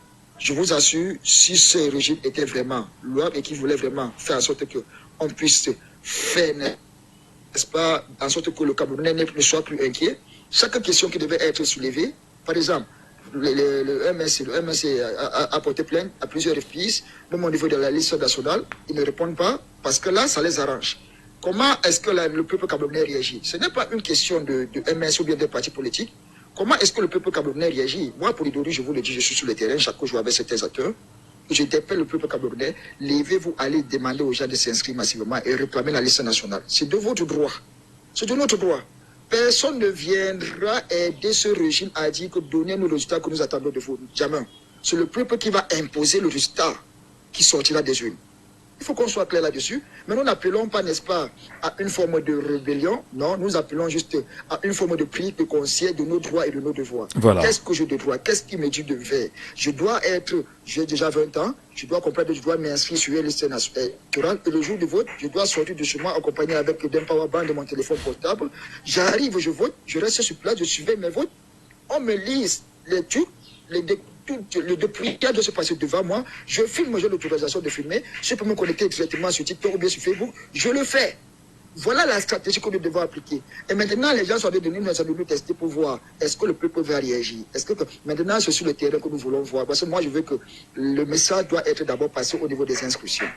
Parce que nous n'allons pas aller aux élections tant que la liste nationale ne sera pas donnée. Parce que nous allons voir est-ce que les morts, les gens qui sont morts depuis des années, est-ce que leur nom figure encore sur la liste nationale. Ce sont des trucs comme ça là qu'il faut vérifier. Voilà. La question que moi je me pose, c'est celle de savoir comment est-ce qu'un régime qui se dit vraiment être représenté dans toutes les 10 régions du Cameroun et qui a, n'est-ce pas, le soutien du peuple camerounais, a encore plus peur. Voilà, Je merci. Ça vous coûte quoi? Ça vous coûte quoi? Je vais sortir par là, monsieur Michel. Ça vous coûte quoi de dire, ok, nous allons mettre ce genre au défi, nous allons jouer franc jeu avec eux. Tout ce qu'ils demandent, accordons ça. On dit que monsieur Maurice Kamto dira pas aux élections. Et nous voulons voir ce qu'il peut nous prouver. Laissons-les aller aux élections, même si la loi ne les dit pas. Mais essayons de faire le sens contraire. Si c'était plutôt M. Maurice Kamto à la place du Biya et que Miya était à la place de M. Kamto, qu'est-ce qu'il allait se passer? Je crois que M. Biya, on allait valider une fois sa candidature sans même faire l'objet de débat. Bon, merci beaucoup. Passez une bonne journée. Merci beaucoup, cher monsieur, pour votre rapport. Arnold est avec nous ce matin. Arnold, bonjour. Oui, bonjour Michel. Bienvenue ce matin, Arnold. Oui, merci déjà pour le privilège que vous m'accordez de monter sur votre majestueux panel. J'ai suivi la question. J'ai suivi tous les prédécesseurs qui se sont prononcés sur la question. Pour ma part, je dirais que les membres du Conseil constitutionnel aujourd'hui, au point de vue légal, oui, ils sont légalement à leur poste au vu de l'acte de nomination. Maintenant, la question de légitimité, c'est d'où le problème se pose, parce que la légitimité ici confère par ailleurs l'assentiment général de la population, des administrés en soi. Mais aujourd'hui, il est clair et net qu'ils ne sont pas légitimes, bien qu'ils sont légaux là où ils sont, parce que les tests de loi veulent que le président de la République puisse le nommer. Mais au vu de leur passé récent, et même présent pour certains, au vu de leur titre respectif, parce que celle qu'on vient de nommer, elle n'a même pas encore démissionné. Et par le passé, on a vu des membres du Conseil constitutionnel que pendant le contentieux en 2018, leur nom paraissait encore sur le site internet du RDPC. Je pense que le monsieur est décédé. Donc, là, toute la différence est faite. Ça veut dire, oui, ils sont légaux à leur poste, mais ils sont pas légitimes. Ils sont entachés de beaucoup de choses qui enfreignent cette légitimité. Et aujourd'hui, il est question pour la population, pour le peuple camerounais, je préfère le dire ainsi, de se remettre en question, de se dire, aujourd'hui, nous sommes en 2025, est-ce qu'on voudra encore attendre 7 ans de misère, parce que depuis 2018, si on pose la question à n'importe quel Camerounais, si le pays est gouverné, je pense que même les gens du régime conscient de tout ce qu'il y a eu à voir comme dérive, Covid et tout, stade non fini. On peut en citer en longueur de journée qu'on n'en finira pas. Est-ce que vous présagez, on va dire, des clameurs sociales si le droit ne venait pas à être dit sous peu de temps, à partir de juin prochain, où on sait que le Conseil électoral d'Elections Cameroun doit statuer sur le cas des candidats qui soient éligibles pour la présidentielle 2025, en fonction bien évidemment des textes de la République. Est-ce qu'on peut, le moment venu, si jamais certains candidats sont rejetés, est-ce que la clameur sociale, est-ce que les mouvements d'humeur que l'on évite ne pourraient pas s'inviter parce que le droit n'est pas dit? Exactement, Michel. Il y a un adage qui dit souvent chez nous, pour ceux qui sont peut-être attachés à ça, qu'on ne peut pas fouetter un enfant et l'interdire de pleurer. Ça veut dire, si tu fouettes un enfant, il faut attendre à un moment donné qu'il coule des larmes. Et s'il coule des larmes, c'est bien évidemment qu'il soit remonté contre lui-même et contre tous ceux qui sont autour. Si aujourd'hui, parce que depuis hier, depuis un bon bout, on voit des tendances, des personnes qu'on invite sur des plateaux télé pour essayer de démontrer que voilà, l'article 21 du code électoral n'est pas bien cerné peut-être par le professeur Maurice Kamto, qui est un praticien du droit. Hier encore, je suivais une émission à une chaîne concurrente à la vôtre, où un monsieur avec, je ne vais pas le dénigrer juste pour l'émission d'hier, mais c'est quelqu'un qu'on sait d'un franc-parler, mais il avait du mal à expliquer des termes, en des termes aussi simples, ce que tout le monde sait. Ça montre qu'il y a des messes de nuit qui sont faites, et tout ce qui est en train d'être fait aujourd'hui, c'est pour préparer les consciences, c'est pour mettre une certaine puce à l'oreille des Camerounais que bon voilà, comme vous dites, le monsieur tel, en l'occurrence le professeur Maurice Kamto, au vu de tout ce qu'il est en train de s'agiter, entre guillemets, il ne pourra pas. Mais ce qu'ils sont en train de se tromper lourdement, c'est le monsieur a ses convictions, il sait que le droit doit être dit. Maintenant, si le droit n'est pas dit, libre aux Camerounais maintenant de prendre acte de ça et de réclamer comme il le souhaite. Est-ce que justement ce n'est pas pour finir avec vous, hein, est-ce que justement ce n'est pas le peuple que l'on ne connaît pas, que l'on ne comprend pas, peut-être même autour de ces mouvements d'humains là que l'on redoute? Est-ce qu'on a très peur du peuple en ce moment, et ce qui peut accentuer ces débats, et entre autres, Charles? Oui, Michel, oui, on ne peut pas dire le contraire. Aujourd'hui, la tension sociale est perceptible au Cameroun. Peu importe la couche que tu veux prendre, que ce soit au niveau des médecins, que ce soit au niveau des enseignants, que ce soit même au niveau des Bayamsel à mon marché. Il suffit que tu passes peut-être au marché, je dirais PK14 ou Andokoti, que tu puisses gratigner quelqu'un. Bah, il est prêt à finir avec toi, entre guillemets, parce que il vit une certaine frustration de son plus fort intérieur. Mais non, si cela est généralisé et que il est conscient du fait que le fait de ne pas pouvoir permettre qu'il y ait une certaine alternance dans la paix et par les unes comme clame le RMRC, il est impératif pour lui de sortir et de dire bah il faut que ça s'arrête. Ça sera la seule voie pour lui, la seule voie de recours. On ne le souhaite pas, mais il faudrait que ceux qui sont en charge de nous diriger, ceux qui sont en charge de dire le droit, entre guillemets, puissent le faire en des termes aussi simples. Voilà. Pour éviter tout débordement, parce que aujourd'hui, même si on interroge, comme je l'ai dit, même les membres du gouvernement, hors des caméras, ils vous diront il faut que les choses changent. Et tout le monde le souhaite vivement, que ça soit pas vraiment dans une certaine paix, et que voilà, que le peu qu'on a aujourd'hui, qu'on ne puisse pas détruire pour reconstruire demain. Merci. Ça, c'est ma petite contribution. Et merci. Je te dis un grand merci pour tout le travail que tu fais, Michel. Merci. Merci beaucoup, Arnold.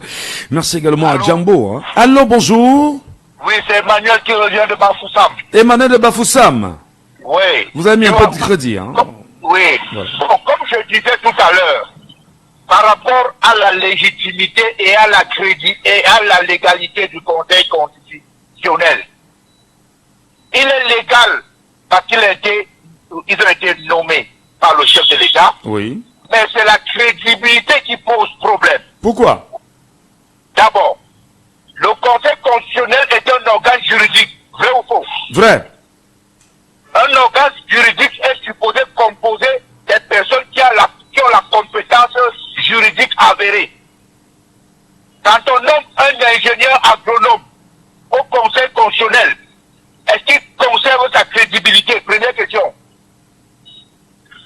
Quand on fera les débats juridiques, comment cet ingénieur agronome pourra-t-il apprécier le droit? Ça veut dire que c'est quelqu'un qu'on nomme là-bas pour aller applaudir. Ça, c'est le premier côté d'abord, dans les différents membres qui constituent le Conseil constitutionnel. Tous ne sont pas des juges, des personnes qui ont pour profession le juridisme, si je peux dire ça comme ça, donc avocat ou bien ancien président des tribunaux, donc ils ne remplissent pas déjà les compétences techniques. Est-ce que vous me suivez? Parfaitement, Emmanuel. Oui, donc pour moi, quand les questions de droit vont se poser, il y a des personnes qui attendront le signal des autres. Ça, c'est le premier côté. Bon, maintenant, concernant la qualité de membres, beaucoup de membres parmi eux ont leurs femmes, leurs épouses, qui ont des responsabilités claires et avérées dans le parti. Or, la neutralité ne se constate pas après nomination. La neutralité se constate avant nomination. C'est là où la neutralité se constate. Donc, rien que sur ces deux faits-là, les populations ne sont pas dupes. Ne pensez pas que parce que vous allez venir et étaler tout votre grand savoir, votre éloquence à la télé, ou chercher à expliquer des choses, chaque Camerounais a sa conscience. Et nous voyons qu'ils ne sont pas crédibles. Parce que nous voyons leur lien et leur acquaintance avec le Conseil, avec le RDPC. Comment se fait-il qu'on est au Conseil constitutionnel? Vous, on fait 39 demandes, les 39 sont irrécevables. Attendez. Vous voulez dire que quoi? Que toutes ces personnes, ces avocats qui sont en face de vous ne savent même pas introduire une requête? Donc nous ne pouvons rien attendre d'eux. Ce dont nous avons espoir, pour terminer, pour ne pas être long, c'est que parmi eux, des gens aient de la conscience. Et vu leur âge, ils comprennent que si on partait de ce monde par ordre d'arrivée, toute leur progéniture restera au Cameroun après eux. Et qu'ils pensent un temps soit peu, quel sort sera réservé à leur progéniture. Il serait mieux qu'on garde de votre enfant celui qui, pour une fois au Conseil constitutionnel, avait dit le droit, que de garder de votre enfant l'image de celui dont le père avait tordu les élections présidentielles. C'est ce que je pourrais dire aujourd'hui. Merci beaucoup, Emmanuel. Que vous m'avez écouté. Très bien, parfaitement, Emmanuel, depuis Bafoussam. Merci beaucoup. Il nous écoute sur l'application Jambo FM et nous vous demandons nous aussi d'aller télécharger l'application Jambo FM, quel que soit l'endroit où vous êtes, et vous prendrez la parole sur notre antenne permanemment, madame, messieurs, sans souci. Nous vous prions bien évidemment de nous retrouver sur cette question-là. Légitimité des membres du Conseil constitutionnel. Ces derniers peuvent-ils vraiment dire le droit? Bon, voilà. Ils estiment qu'ils sont légalement installés, mais qui n'ont pas de crédibilité aux yeux des Camerounais. C'est ce que disent la plupart des auditeurs passés ce matin, mais surtout, on veut bien comprendre. Ils n'ont peut-être pas, on a bien envie de comprendre. Comment peut-on dire qu'ils ne sont pas suffisamment crédibles? Quand même, Emmanuel tout à l'heure évoqué un fait, quand même, et pas des moindres, hein. On prend l'auditeur. Est-ce qu'il est avec nous, l'auditeur? Non, il n'est pas avec nous. Allô? Bonjour. Bonjour, je vous appelle? Monsieur Mohamed. Mohamed. Ouais. Vous nous appelez d'où, Mohamed? J'appelle depuis Douala. Nous vous écoutons, Mohamed. Par rapport au thème du jour. Oui, justement sur ces acteurs du Conseil constitutionnel aujourd'hui. Tout à l'heure, quelqu'un a évoqué qu'il y a eu un membre nommé qui est un ingénieur agronome qui n'a rien à voir avec le droit, mais qui est là au Conseil constitutionnel. Est-ce que décidément on n'a pas des gens qui seront là pour jouer le jeu et ne pas dire le droit et s'amuser justement à jouer avec les âmes de 30 à 40 millions de Camerounais? Mais évidemment, vous devez comprendre que aujourd'hui, telles que les choses sont en train de se dessiner, on est en train de mettre sur place les gens qui vont favoriser ceux qui pourront être favorisés. Vous comprenez ce que je dis? Parfaitement. Bon, ok. Il y a un monsieur qui est passé là tout à l'heure en disant que ça ne va pas se passer comme ça sera très difficile, le peuple va. Je voudrais lui dire quelque chose, monsieur Ngachou. J'aimerais que vous faites une émission sur la prise de conscience de tous les Camerounais. Heureusement que bon, chez vous, je ne sais pas si votre radio arrive au fin fond de l'Est. Parce qu'aujourd'hui, c'est quoi? Aujourd'hui, c'est de faire prendre tout le Cameroun en conscience que est-ce que ce que nous vivons, c'est bien? Est-ce que ce qui se passe au Cameroun, c'est bien? Est-ce qu'on ne peut pas au moins changer, vivre notre ère?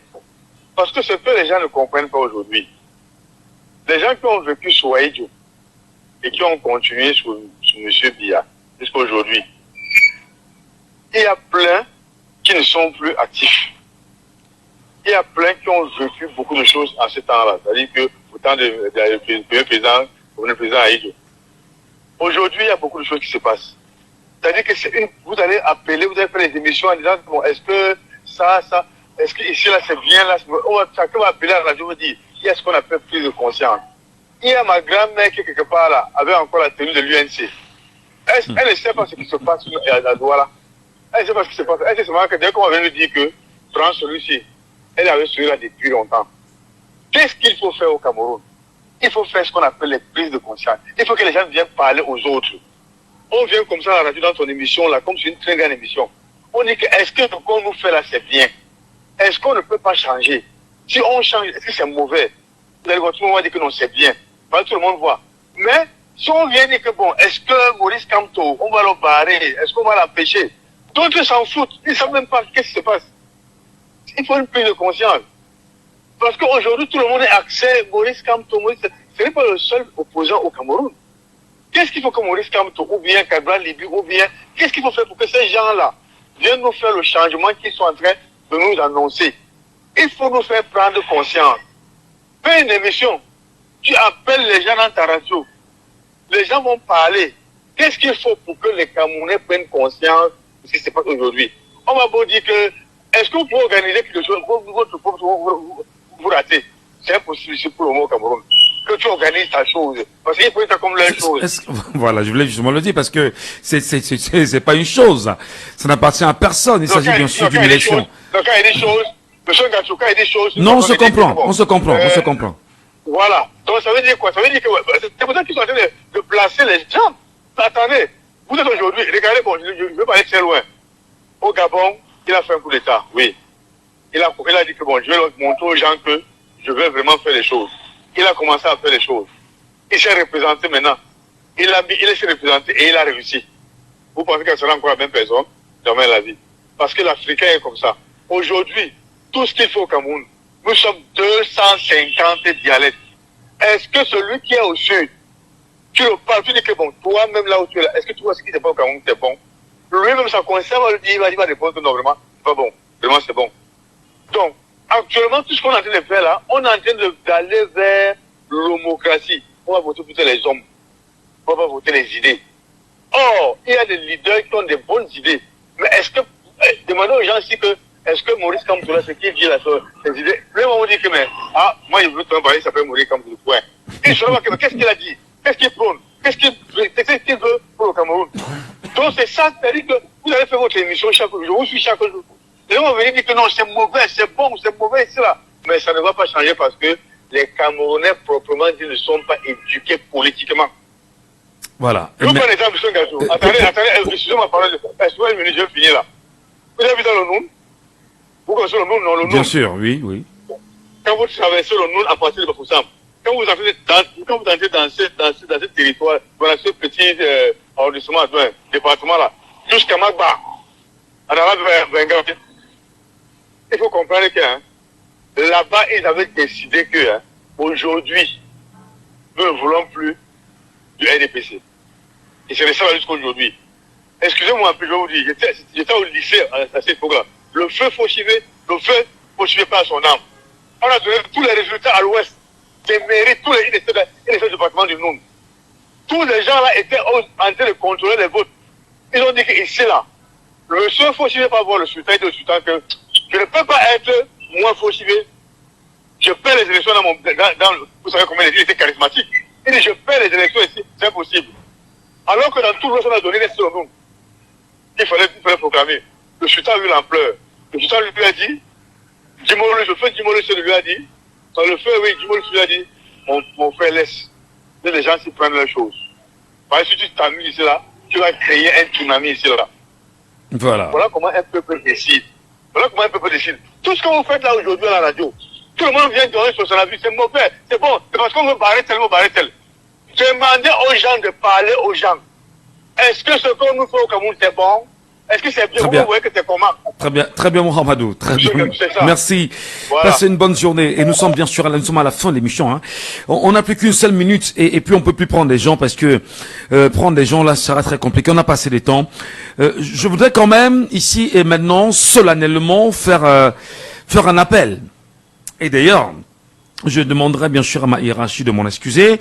Lorsqu'on est journaliste et que l'on se rend compte qu'il y a un débat qui enfle dans la société, un peu comme ceux autour des articles 15 de la Constitution et bien sûr du Code électoral. Donc quand il y a un débat qui enfle au sein bien sûr de la société, on se dit on peut faire des choses.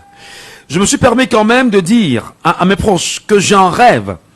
J'ai un rêve, c'est bien sûr de faire taire les querelles autour de l'expression « tout mandat impératif est nul », avant même que le Conseil constitutionnel n'ait à se prononcer. Et j'ai dit, j'aurais bien souhaité que des gens qui sont capables de se mettre ensemble, qu'on puisse organiser une émission publique, grand public, une émission ouverte. Je prends par exemple ici Canal Olympia, par exemple. Je prends par exemple, je ne sais pas trop là, Eden. Merci, je peux me parler des sports de Yaoundé, qu'on fasse une émission grand public. Grand public où je fais revenir, premièrement, le professeur Moïse Timgwen, le professeur Abba Oyono, le professeur Luisan Ensomba, le professeur Narcisse Moulekombi, le bâtonnier Akere Mouna, maître Yondo Black, maître Alice Nkom, et surtout, le très respecté Alexis Dipandamole. Je crois en réalité que nous devons pousser le Rubicon, la réflexion, plus loin. Et je me suis dit, je suis à Djambo, ma radio n'a pas les moyens de certains, nous nous battons encore, nous faisons nos pas, mais je lance l'appel ici, et justement en demandant l'autorisation comme ça à ma hiérarchie, qu'on lance l'appel pour faire un travail pareil, qu'on pourra rediffuser en direct sur Djambo FM et retransmettre sur les télévisions camerounaises. Pourquoi pas? C'est possible. Et là, on voudra autant pour moi que c'est-à-dire que les publicistes les plus capés viennent justement trancher la situation obvieuse sur tous les Camerounais. Maintenant, ayant dit ce qu'ils ont à dire, on laissera cette fois-ci le Conseil constitutionnel nous dire ce qu'il aura à dire et est-ce que la loi sera respectée cette fois-là. Donc, j'ai dit que pour ceux qui veulent bien sûr faire un tel travail, c'est toute une production, c'est une machine de production. Si vous voulez rêver comme moi je rêve, n'hésitez pas de me contacter, on pourra parler. Surtout, venez à Djambo FM avec Djambo. On peut se mettre ensemble, mettre ce projet en branle, je ne sais pas en branle, mais je dis l'acter et permettre bien sûr au peuple camerounais dans sa globalité de mieux vider cette question. À demain, 9h. C'était Laissons parler les gens, que vous pourrez réécouter en podcast sur notre page Facebook.